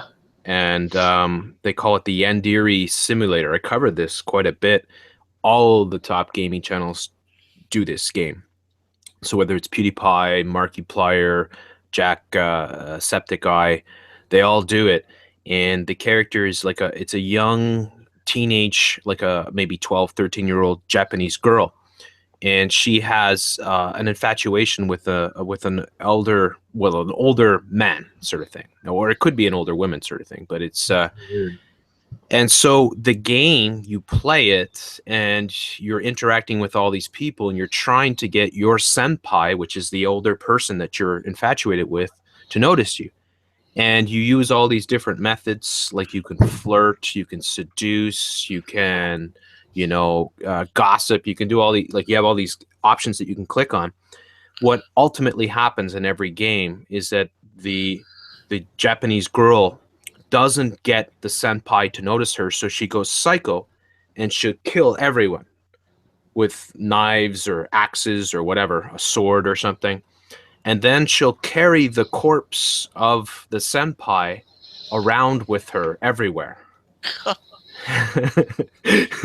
I'm not joking. This is like one of the most viral sort of video game things, and kids watch this and play it, and emulate What about it. the other video games like furries? Or is that not video games? That's just Yeah, cartoons. those There's are like sick conventions. people. Yeah, They're what? they're conventions where people. So there's with the furries and there's the bronies. Now the Ugh. bronies are grown men for the most part who are fans of My Little Pony, and Boy so they ponies. Yep. yeah, so they get together in conventions, and sometimes there's 10,000 people in these things, and they're grown men who have a secret passion for My Little Pony. With the furries, you have people that their fetish is to dress up like stuffed animals, particularly. Oh my gosh. Yeah, and this you can search this quickly on YouTube or on Google, and you'll see they dress up like, you know, they'll dress up like foxes or dogs or whatever, you know, just furry kind of animals, and they'll get They're together. YouTube thumbnails. They don't even hide it. Yeah, There's YouTube thumbnail furries and bronies everywhere. And Jeff, the weird thing is that they're all over Christian channels. I mean, all over them, and it's just like, whoa. yeah, I mean, that's it. they're all over them, and it's like they don't hide it. They're like I just said, their thumbnail is a brony or a furry. One of the things that the New World Order is doing, I showed this a lot on Supreme Lord Commander. It's called Suspended Adolescence, and it's almost universal in all the popular gaming channels. So most popular gaming channels feature, if they're male characters, they're beta males, and what they'll have is almost universally they'll have a toy collection, and they'll show off their toys. So they buy toys like the action figures that come in. So say there's a new Power Rangers movie or Star Wars movie, they'll buy the action figures. So these are grown men. They'll buy the action figures and then they'll show them in their videos, and these will get millions of views, and they'll review them, and then they'll put them on their shelves behind them, and then they'll have all their toys in the background whenever they're talking. And this is this is like what's normal. This is what the most popular gaming channels are like. And do you think these people are like this in the real world, like IRL, or do you think this is just their online persona? Because like I don't go out in the real world and see, like, let's see, I'm a Christian. See, I only go to church and stuff. So I was just at the I don't supermarket. see that. There was a guy who's probably about 6'3", and I would estimate he was probably about 20 years old, and he had full makeup on and perfume. The guy that served me at the store. Yeah, the people are actually like this today. It's being conditioned into people, and it's being normalized. Not only that, like the furry and brony part, like are there? Have you ever seen that? And like you know, men in public talking about toys and stuff, or are they still like, you know, in the closet? Is that, you know? Because no, they're out of the closet completely. It's becoming normalized. What about pups? About what? I cover this on my channel. There's grown men who dress up in like latex as Yeah. dogs, and then they get walked by their handlers. It's probably the most embarrassing thing I've ever seen. Yep, they dress up in these latex dog suits. They go into a cage. They have a little place for them to poop and pee. They have dog food and treats, and they go for walks. They go for walks. I'm gonna have to check your People video. have way too much. Yeah, all time this in is their going on. you know? We've been covering this, you know, ever since this stuff has been going on, and it's all over the place. It's like It's crazier and I covered see recently. Listen to this. There was a store, or there's a chain of stores that feature, like, it's for adult babies. So you go to these locations. Oh, the adult babies. Yeah, they give you everything that you would want, because like that's a fetish now. I saw your video on this. I think I saw your video on this. Yeah, mine. It's Jeff. I think I saw Jeff. Oh, Jeff's going there. Yeah. So yeah, you have people that go to these places, and you can go into the, like, they have, you know, adult size playpens that you can go into, and ballrooms, and you can wear diapers, and you can sit in a high chair, and people will feed you like apple sauce with a spoon. I'm not joking. No, I know you're not. No, I've covered it before too. And you know what's funny about it? It's funny, but it's not funny. is that these people, some of them collect disability. Oh I my know, that's so crazy. The guy in America who was on the TLC show, I'm sure people saw that. The government funds this. They pay. He gets a check Oh my because God. he's got mental disability. And they think we're crazy. They're the ones that are crazy now. We're Hey, like the sane I don't know if people. he's crazy. I guess he's pretty smart. You know, maybe he's just doing it so he doesn't have to worry. I don't know. I'm I sure feel like the world is going crazy, but of recent, it's just gotten more and more insane. I'm sure you guys have heard about the 10-point plan by Alice Bailey, but this is like the 10-point plan gone extremely mad from what you're talking about. Theosophy at its finest. Yes, sir. Yeah, it is insane. But yeah, they're trying to normalize bestiality, pedophilia. I mean, this was put out what 100 years ago or so. I mean, and we are seeing the repercussions of that strategy. It's It legal is now. in our face now. It's crazy. Bestiality is legal in Canada, according to the Canada? Supreme Court. Yeah, Really? absolutely. Yeah. I did a Simpsons video where I talked about that. What was it, the Netherlands or something? It was illegal for a while. And People think are we're marrying crazy their for- animals. That's going to be the next thing. Yeah, that's already going absolutely. on too. They're we're going to do crazy this. They think we're nuts for talking about pedophilia and how it's going to be normalized. But all you got to do is turn on the TV and you see how the child characters on these television shows are actually lecturing the parents. This is all subliminal mind control to get people to start looking at kids as adults. You know what I mean? These shows like Modern Family, the kids are articulate, they're smart. The parents, excuse me, the parents go to the kids for advice. Yep. The parents are always wrong, and the kids are getting Right, the less kids are always right. And every time the husband always looks like the dumbest person in the whole room. Right. Every Yeah, they've been single doing time. that for a long time. That's yeah. And the woman has the pants on and leads the house. Yep. Yep. You're absolutely right. Pedophilia is being normalized. New York Times, Salon put out actually as a category in its website. It's called, you can click on it. It's called virtuous pedophiles. Barcroft TV. I've covered all of these. They're constantly it's like a divide. There's like two separate parts of society. There's this perverse part of society, and then the people that just want to stay normal, and it's like becoming more divergent. You got this more sick people, and then people are just wanting to. They're doing this to us. Like it's the BBC. It's it's New York Times. Like this isn't like. But some people are realizing what's going on. I mean, even the people that are still asleep are seeing what's going on. Yeah, and I mean, it'd be hard not to. But the thing is, if you are brought up in it, you're conditioned into it. So now, if you say anything against homosexuality, you're automatically a homophobe. You're a bad person. You're racist. You're this. You're that. You're whatever. Hate crime.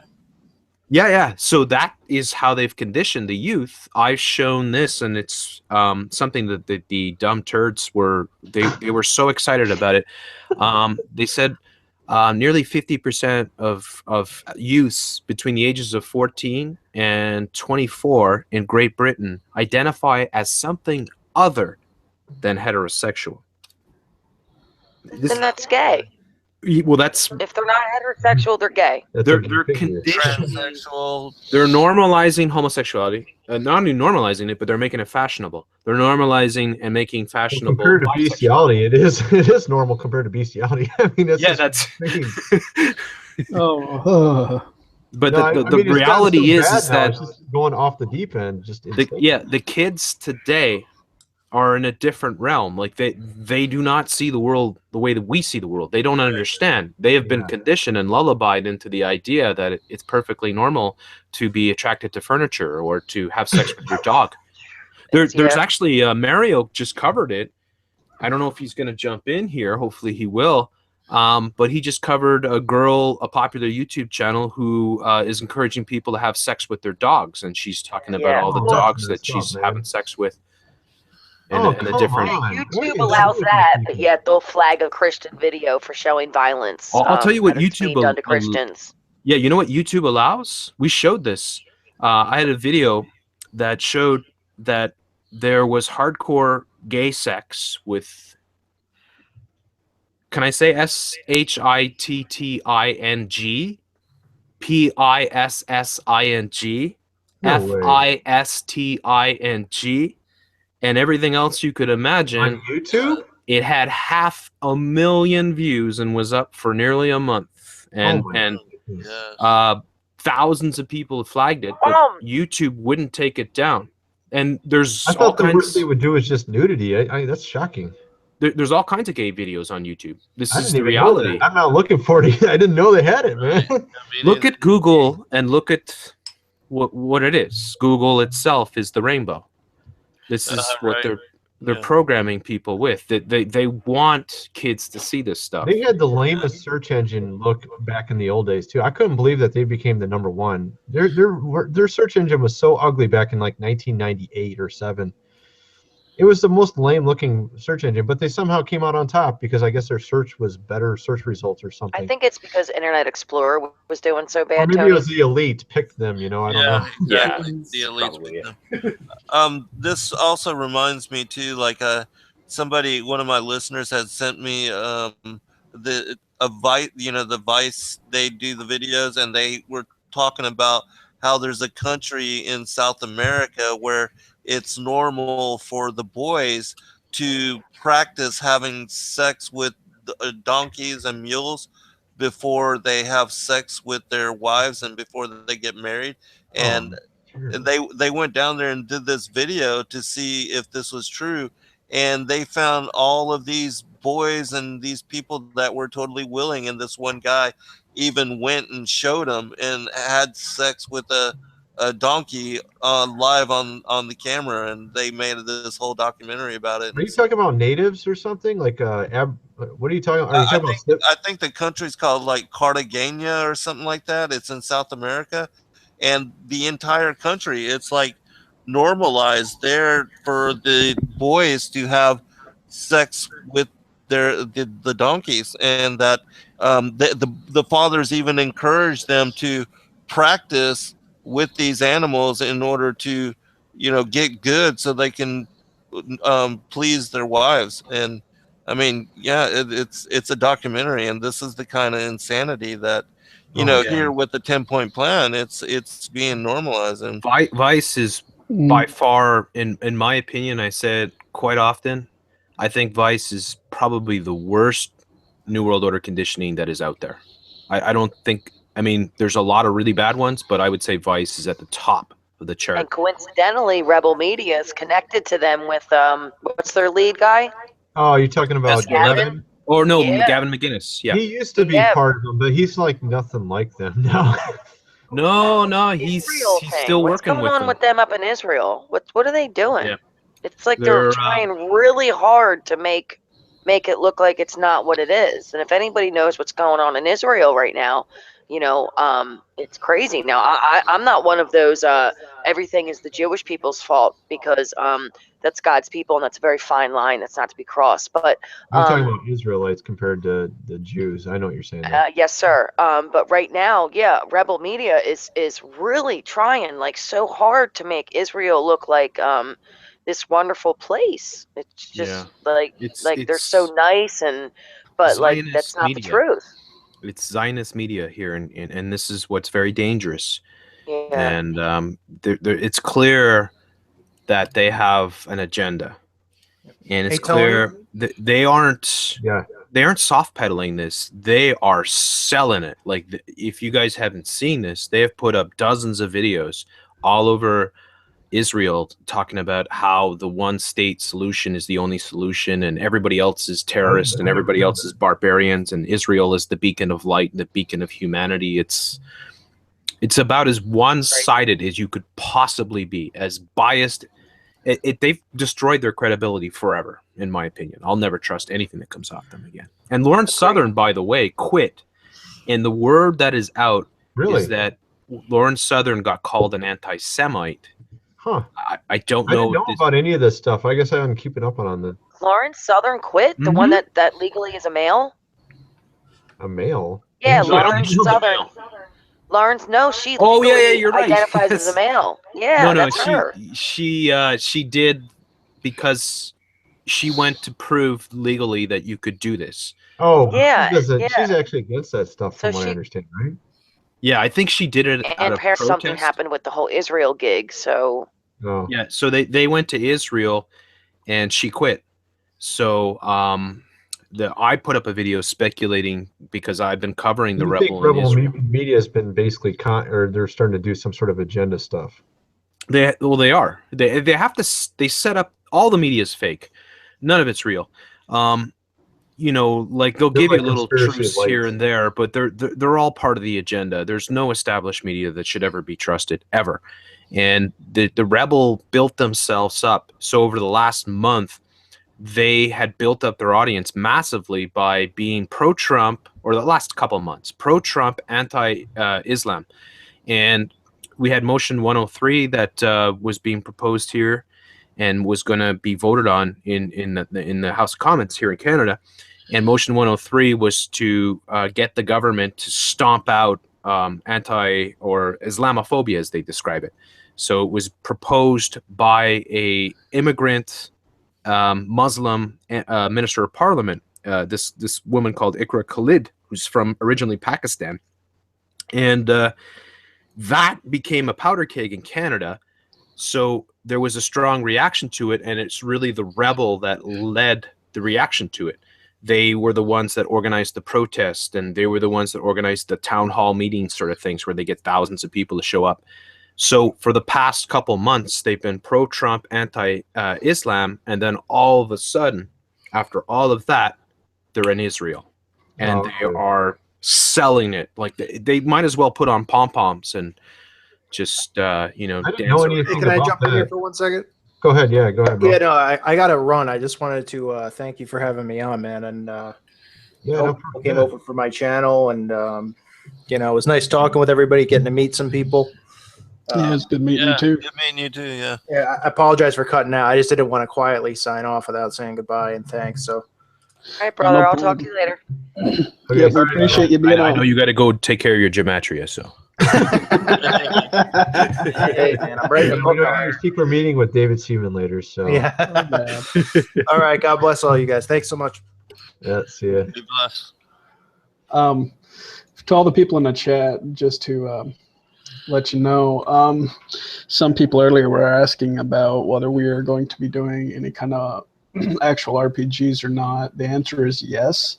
It's the game after this game. It's the game we initially started building at first, but we moved to the Truther area and decided to go with this one first. And here in a little bit, I'll show you guys a little bit of that and the progress that's being made on it. Which game are you talking about with the RPG?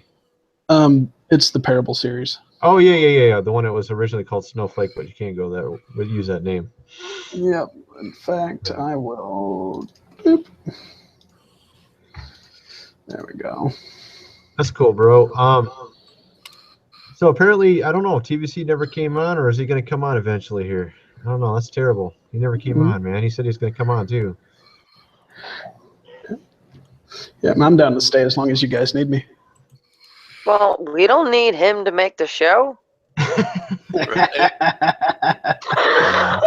So let's go ahead to the crowd. What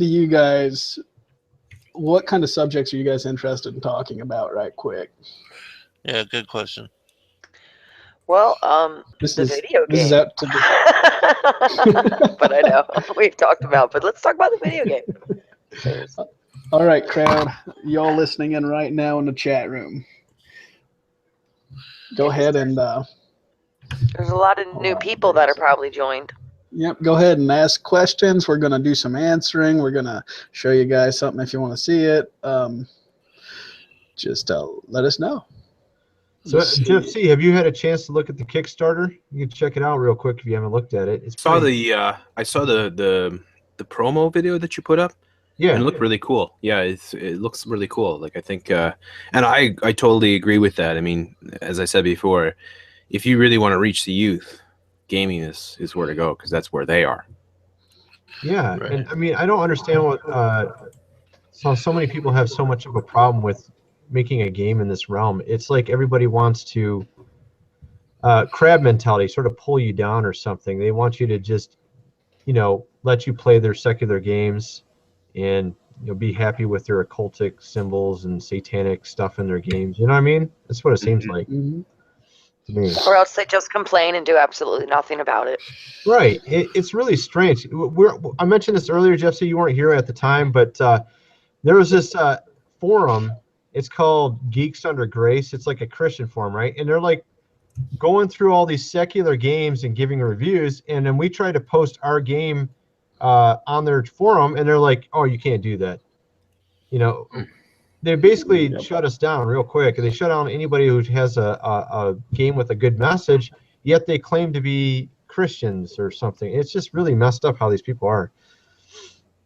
Yeah, that's it. I mean, you got to look for a market. You know, like there is, like, I think that, and I don't know anything about developing games at all, but I would say that like the sort of independent market is pretty good these days. It seems like there's so many games out there that come out that aren't made by the EA and stuff like that, the video game giants, and a lot of people are turning to independent developers to get these games. So if you can make a game that can go on multiple platforms, like if it can go on like Steam and iOS and stuff like that, then you're gonna be getting a lot more opportunity to get people to play it.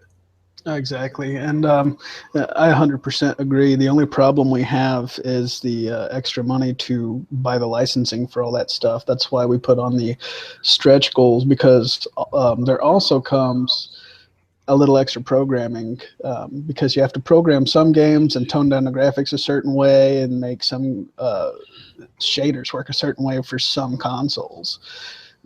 And for other consoles, it would be a lot different. You even have to set the packaging completely different in the Unreal from PC to Mac. So we definitely want to put it out to everybody we can. And that's definitely why we put that a part of our stretch goals with the Kickstarter. Great idea. Yeah, this game is really advanced. It's really good. Well, so far I've been supporting him all the way, and the way I look at it, we're going to make sure this game gets done, but we definitely need to have the funds, and it's difficult, trying to pay my own bills and then pay a guy to program as well. That's why we have this Kickstarter. I've been paying him for a while already too, but money doesn't grow on trees, as you can imagine. So no, sir, it does not. I wish it did, Yeah, I wish it did too. I'd be out picking right now. Yeah. So what's the licensing cost you said for some of those things you were talking about there, Steam and? Well, it's, let's say some for the Xbox One, for example, you have to.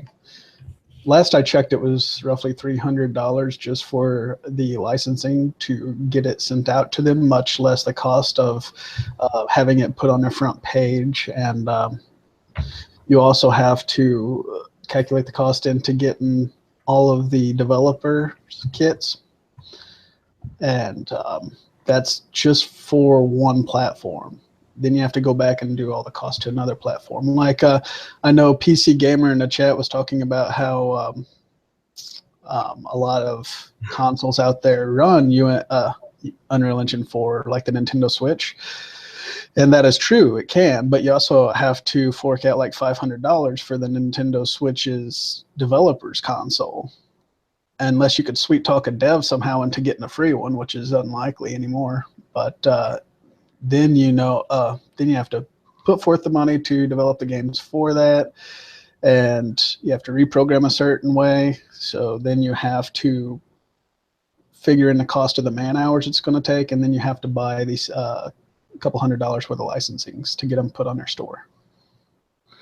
So if you add all that craziness up, all of it up, that's why we have that in the stretch goal, because it could potentially be thousands and thousands of dollars. And what I noticed kind of too is with this Kickstarter, the whole idea is once you get the ball rolling, it usually continues on its own to raise the rest of the money, because usually people start coming in and noticing it and the word gets out. So I'm hoping that the word gets out with this live chat. Maybe some people make some videos about it, be talking about it on forums and such, and we can get the word out and get this Kickstarter fully funded by. It's only 30 days long, so we still have another 28 days. But the faster you get it funded, the better. You know what I mean? So. Oh, definitely. And I would love it if everybody who's a part of this would continue to just here and there on their videos, just put it out there and be like, hey, there's this group of people making Christian games and breaking through this area. Yeah, and you guys have total access to people's names, so you can pick out, when you hit that mark, pick out somebody to give the silver piece to. I thought about doing just a random raffle. Everybody puts, let's say, a hashtag in, and I pick one. Yeah, just pick one out, but you just want making sure you have their info. Okay, cool. Sounds good. Well, I really appreciate you guys all coming on. This is really good. We've had just under 200 people the whole time. So yeah, I know. It's actually pretty good, man. That's the most I think we've ever had for a live stream on my channel. I know with like a call for uprising, he gets up to like 500 and stuff. It's crazy. Yeah. One thing coming in. Yeah. Definitely anybody in the chat who's new here, or even all the old ones, definitely share this video out to people on your social media. We definitely need to get the word out about this. We are busting through, making great progress so far. So just shouting out Kimmy Wimmy. She's telling everyone to go over to Kickstarter, how easy it is to sign up. Thank you so much. I wish I could send you a big thumbs up. Give you a virtual hug.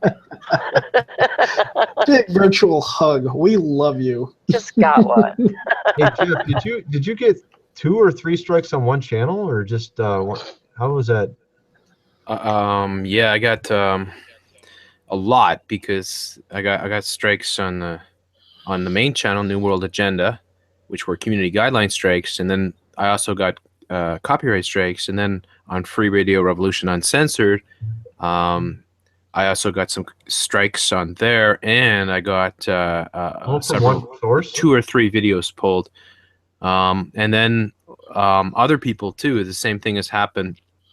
There's a channel called Lift the Veil that was also hit, and he makes his living off his YouTube channel. So now his whole thing was doing daily live shows.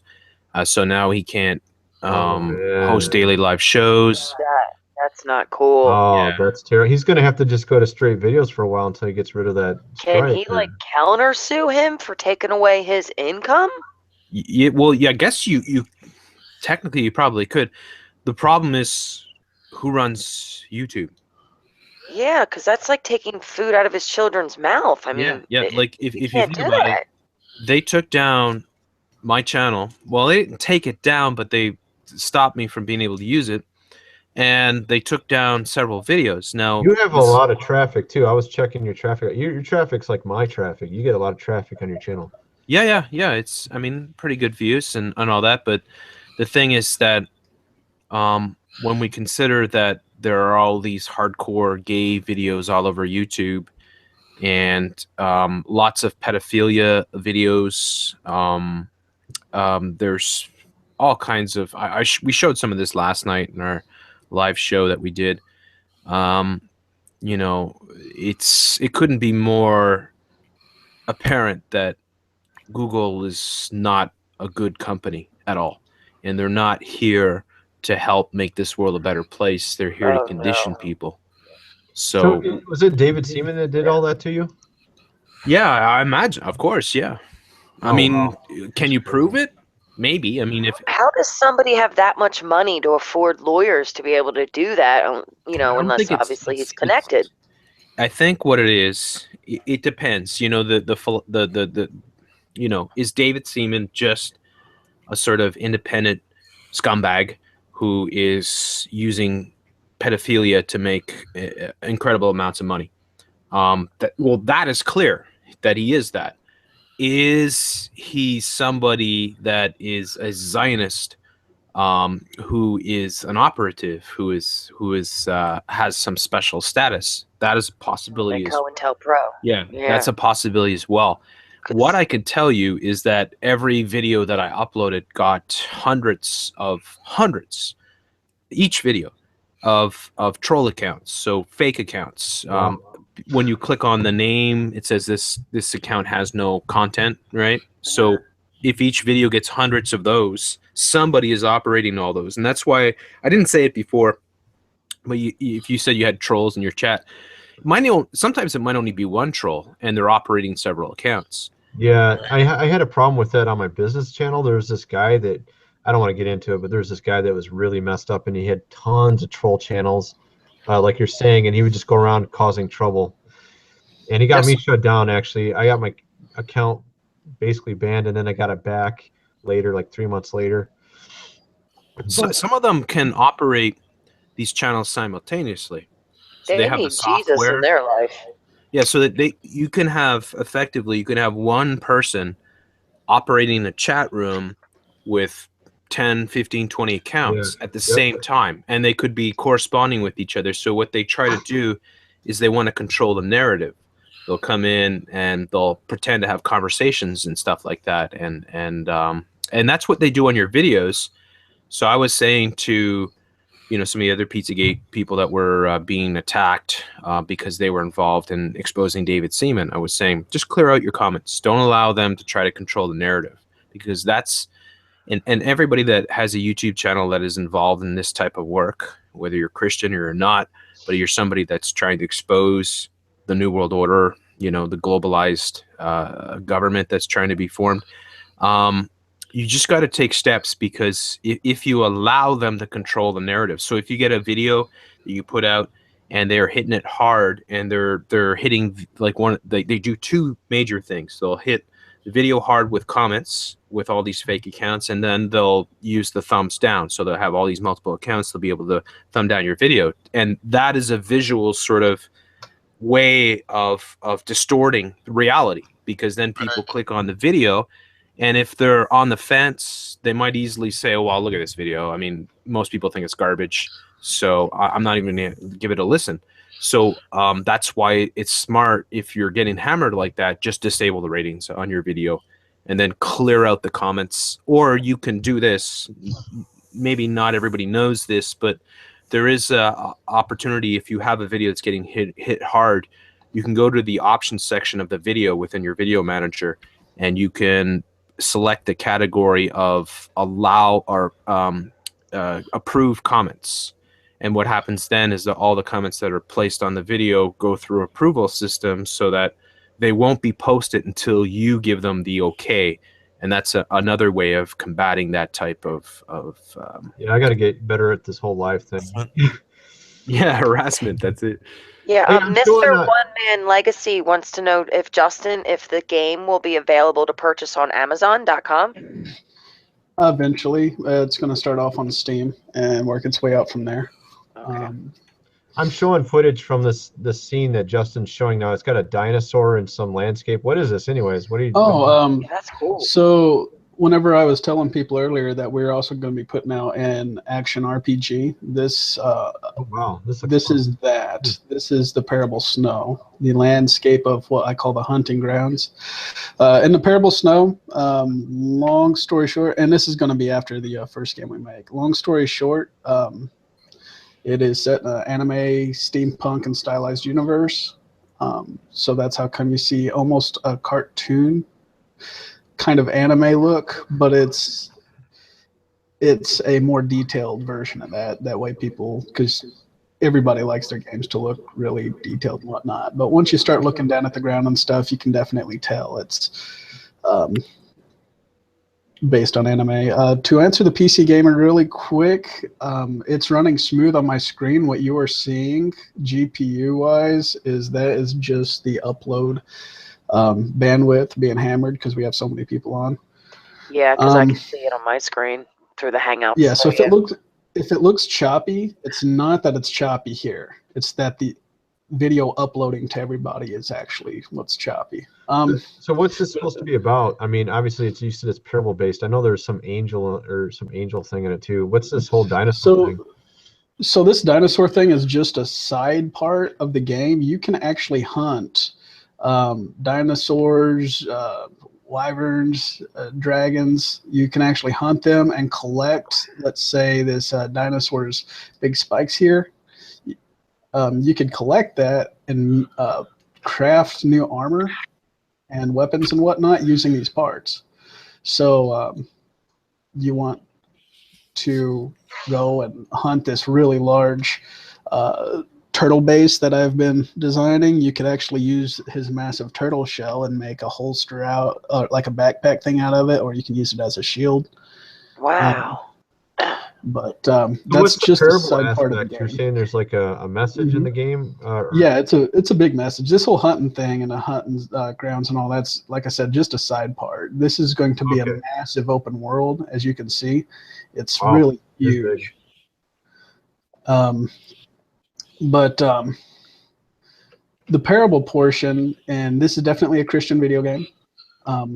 You start off as a warrior, and you go through some old war scenes. The warrior himself at the beginning of the game has never even really questioned whether or not there is a God. So you start off as somebody who's not saved.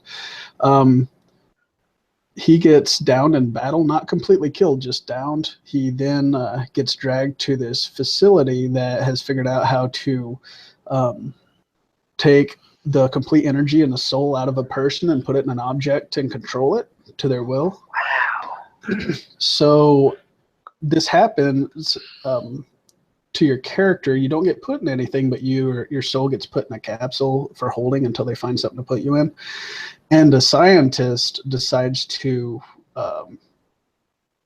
rebel against him because he's convicted in his heart. So he just grabs 2 random vials that happens to be yours, and then there's a woman's he grabs with souls in it, runs away to his underground. And this is all the beginning of the game, so there's no spoilers here. He runs to an underground facility he has made over the years, planning on running away from these people. And he gives you a wooden body and gives her a wooden body as well, because they're just placeholders. And long story short, you have to, in this weakened body, in this weakened state, you have to find a way to get stronger, upgrade, find a way to live in this world that's now being plagued by this army this underground facility's built. By doing this, they've figured out a way to make their own rock monsters and everything like that. And this is interesting. It's kind of this is like so cool. Fable type thing. Yeah. Kind of like what is it? Lord of the Rings or something kind of ish. I don't know. Just it's something that you maybe can not just even that. keep More parable, Pilgrim's Progress or something. I don't know what it is. I don't know what just keep adding onto it and onto it too. And it's actually funny you guys say that, because this game is built in episodes. The first between 20 and 40 hours of gameplay of the game, not counting the side mission of hunting and stuff, because you could spend hundreds of hours doing that. The storyline itself ends and starts a new one that goes off in its own episodes. And you also get to see this world through other people's points of view. But the initial start of it, you're this hero who's in a wooden body. And you have to figure out a way to take down this really large army and destroy the works of it that is literally taking over the world. While, okay, the girl does get captured. You have to save her on top of it. Oh, damsel in distress. Okay. Yep. And she gets captured about halfway through the story, because I made it to where the girl, you get really connected to this girl, because you two are the only ones that like each other. Here. Yeah. So you guys are the only two like each other. So it sounds like an interesting. I think you told me a little bit about this before, but you've obviously expanded it. I didn't even know you expanded it. Yep. And through this, he starts wondering if there is a God through this whole game. And toward the end, he comes to the conclusion that there is, and he starts looking back over all the events that took place, and he sees where God's hands moved different things and made certain things happen. And he starts seeking whether there is a God, because he's sitting there in the weakest state he could possibly be, having to battle an army and save the girl and save the world and do all this, and it's just blatantly impossible for him to do it without some sort of a miracle. That's interesting. I could totally see this game blowing up all over YouTube, and then other people wanting to do the same thing, and it just keeps going and going and going and going. I mean, just totally untapped niche. Oh yeah, this is going to be a big game. To answer the PC Gamer in the chat, yes, there are going to be massive bosses. In fact, the last boss is, let me try to size him up real quick. If you see this mountain right over here, okay, Jeff, it's bigger than that. He's going to run. Thanks for being on, bro. Well, thanks so much, guys. Yeah. It was a great discussion, and the game looks amazing. So I'm going to look forward to see how it unfolds. Yeah, it was good to talk to you. Appreciate your coming on. Really Thank you. Yeah, it was great to talk to all you guys. You guys have a wonderful evening. God bless you. You too. God bless you. God bless. See you later, bro. Yeah, we're gonna probably end this in 15 minutes. See that monster. So, okay. But keep going. Go ahead, Justin. Yeah, I'm all into this. Don't interrupt me, Tony. So this particular game, the Parable Snow, I will let you guys know that whatever you put toward the current game we're doing, all the funds that is made off that game, I'm putting right back into making this one. Yeah, that's what we're doing. We're really trying to just start this thing up big time. Yeah, this is going to be like a domino effect. We're not trying to make a bunch of money here. We're trying to start a whole industry which doesn't exist. It hasn't existed. It should have existed 15 years ago, and it hasn't. It's never taken off. This whole Christian truther, whatever you want to call it, video game industry, where you're fighting, or you're actually got a good message, and you're actually going against the New World Order.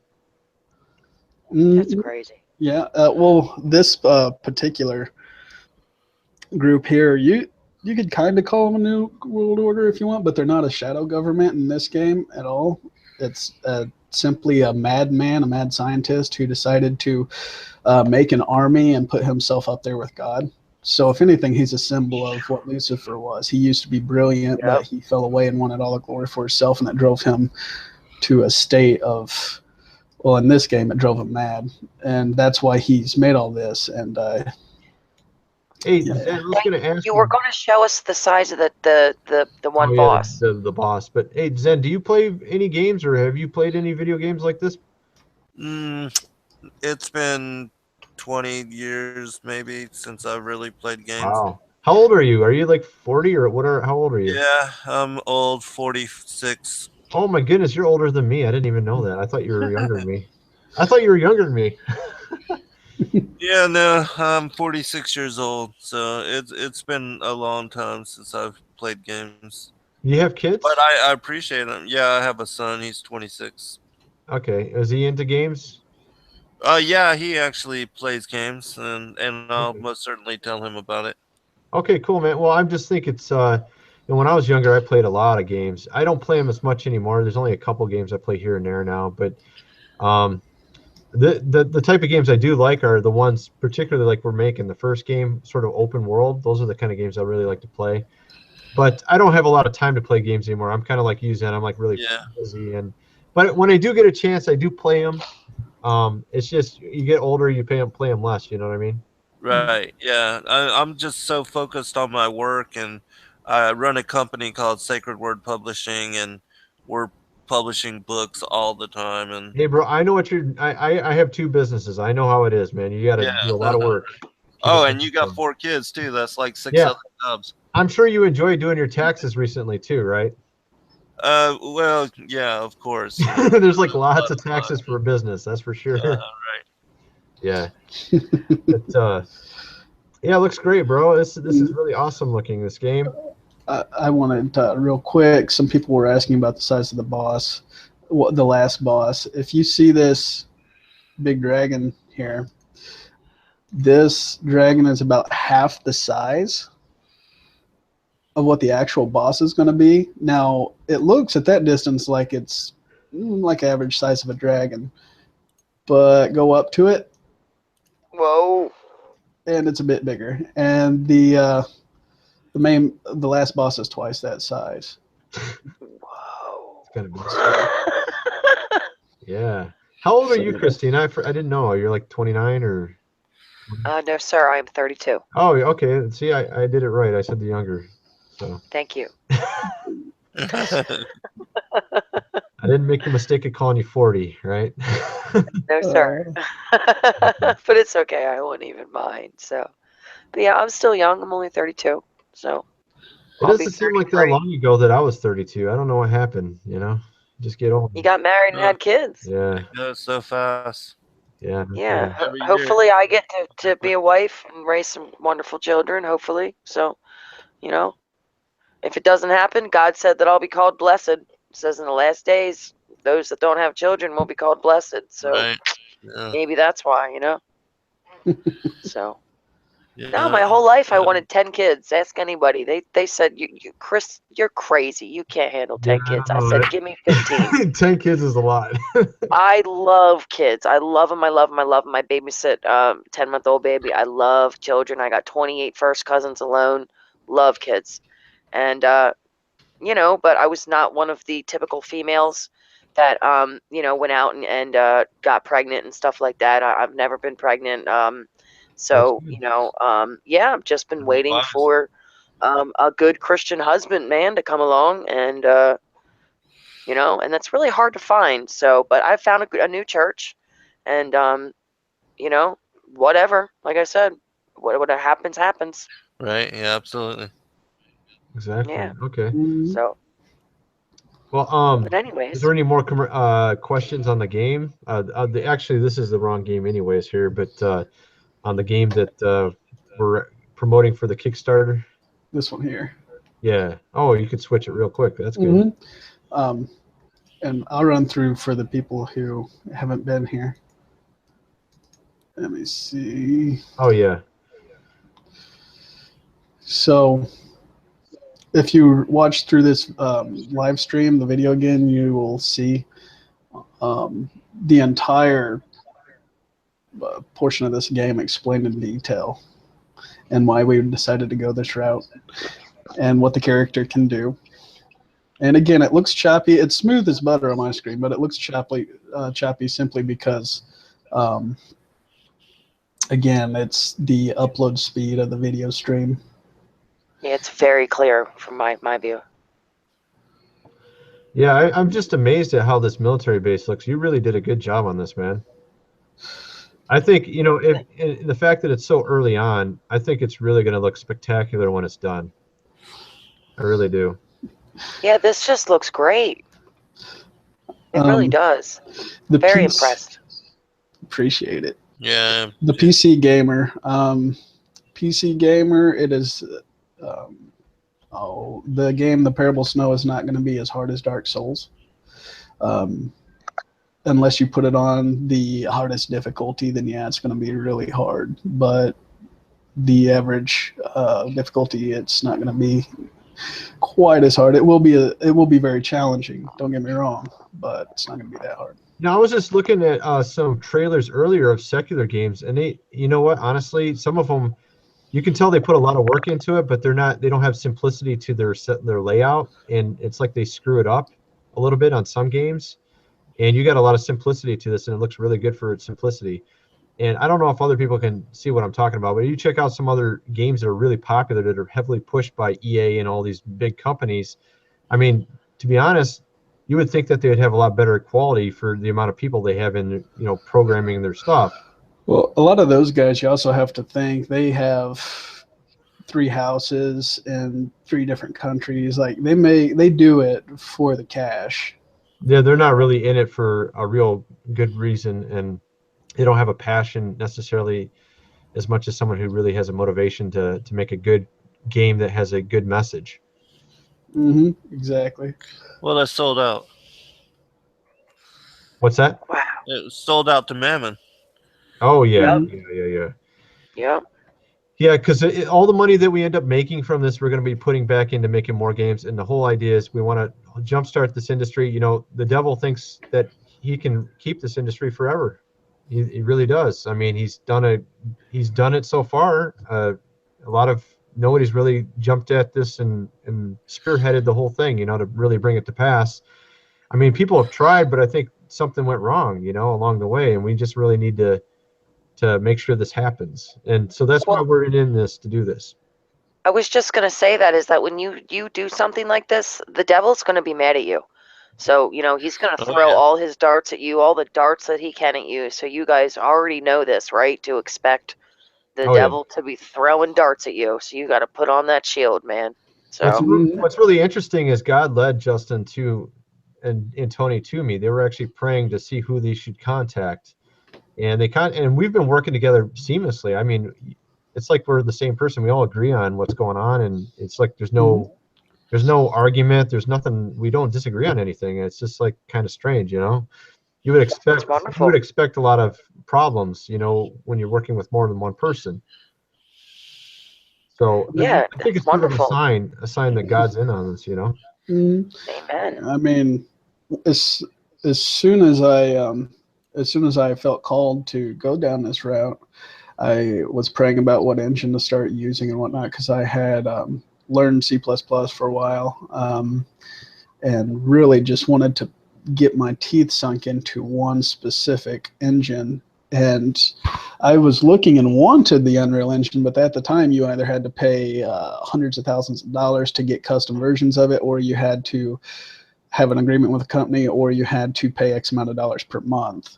Well, the very next week, they decided to set it out completely free for everybody. All that's required is 5% if you make X amount of dollars. There you go.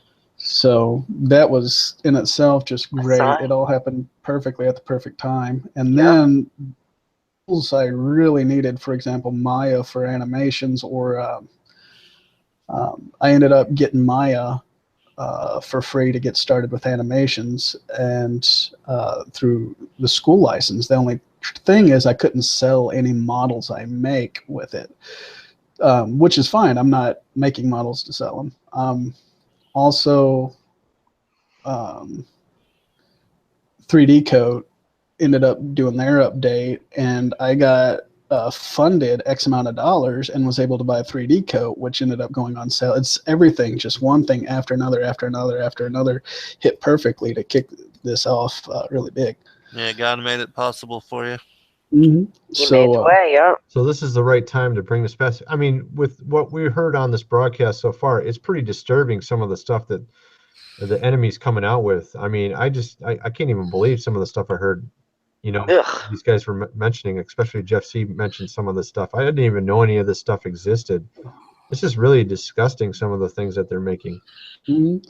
Yeah, they're making some pretty bad stuff. And the lightning Justin mentioned a couple too, but go ahead. Yeah, they are making some really, really horrible stuff. But what we're bringing to the table is this first game, we're bringing the truthers stance to the table. We're diving into conspiracy and exposing it with a real world feel, while also bringing a part of the game with the message of salvation on a point. And we're doing it in a way that's not spitting in the world's face or beating them over the head with the Bible. We're doing it in a way that they will enjoy the story and actually receive it easy. Yes, just kind of like Westboro Baptists, how they go out and and do that. Yeah. It's the same yeah, we're thing. not doing the Westboro Baptist here. I will let everybody like that. I will let everybody in the chat know this much from a blatant experience. You go out and you try to condemn somebody into heaven, the only people you're going to reach are completely crazy people that will also go out and condemn other people. You'll send more people to hell doing that than you will to heaven. Right. Yep. Yeah, Tony knows all about that.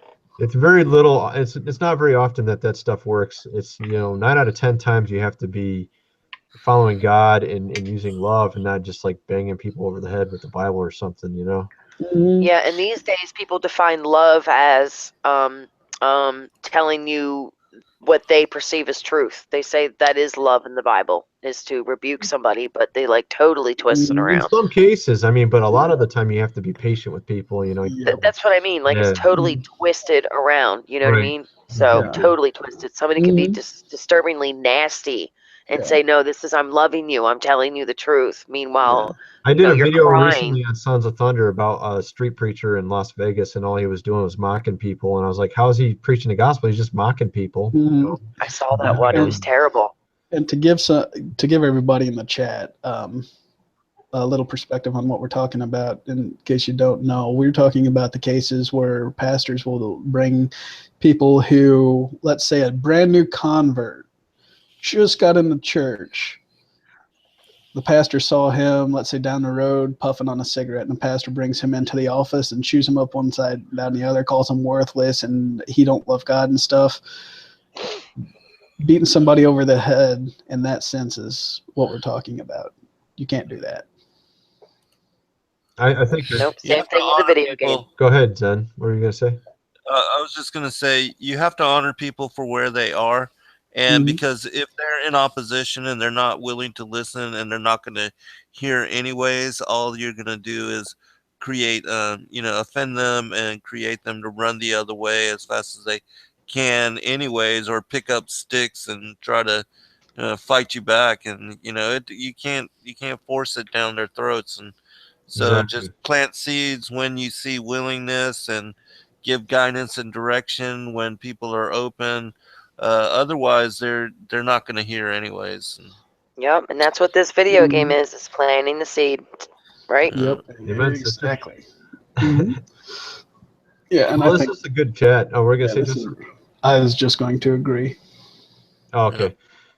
I think we can close this. It's already midnight. You guys good? I am. I'm good. Yeah. And Maybe you got something to do. I was just going to say, definitely, Justin, get in touch with me. Your email address. Mine is zengarcia2010@gmail.com, and All right. I'll send you those books. Okay, those PDFs. I'll put mine in our private chat. I don't know if you can see it or not. Let me see. Well, just hit me up in an email. That way I'll just have to reply. And also, Christina and Anthony, if you want them as well, just let me know. I'll be glad to hook you up with the PDFs. I think they're very Thank you, interesting sir. books. I'll message You you got through PDFs, you said? What's that? You got PDF versions too? Yeah, yeah, I've got. Oh yeah, cool. Yeah, heck yeah, man. I'll take them. Yeah. Yep. All right, yeah, Good stuff, man. I need more research stuff anyways. I'm sure you always got a lot of good stuff to say, so you have a lot of interesting stuff to say, so I like to check out your stuff. Well, in all of my books, there's hundreds of sources from the original ancient texts that you can go and study in context for yourself to affirm or, nullify what I'm bringing forth in proposition. So it's all there for you to do your own research as well. So cool, bro. It was great to meet you. I'm glad I met you. Yeah, good speaking with all of you as well, and good meeting you. And yeah, and Justin, you're just awesome. I'm overrated. No, you are very skilled. I'm very impressed coming on here. Just me too, brother. Impressed. Yeah, me too. So, Well, you guys have a good night. Good job. It was good to meet you all. Good to meet everybody in the live chat. Even the trolls. We hope you guys get on board. Everybody needs God, even the ones who already are walking with Him. Check out the link in the Kickstarter in the description below the video to support the Kickstarter. If you want to copy the game and you want to support this great cause, please do so. We would really need your funds. Really appreciate it. Absolutely. Amen. And again, oh yeah, and don't forget, I'm totally down for giving out those autographed copies too. So let me know about that after the promotion runs. Yeah, bro. Awesome. I don't know how you guys like to do this. Does somebody want to close in prayer? Sure, Anthony. Why don't you do it since you run it? Okay, sure, yeah. Whoever. Got to pray that you'll bless our endeavors and that this broadcast will go out and touch people's hearts, and that you'll guide us when we're making this game to glorify you and to help lead people to you, God, and to stop the snares of the enemy. And I pray you'll bless the people that watch this video. In Jesus' name, amen. Amen. In Jesus' name, amen. All right. Talk to you guys later. Bye, everybody. God bless. All right. Be Bye. blessed, all. Okay. See ya. Shalom.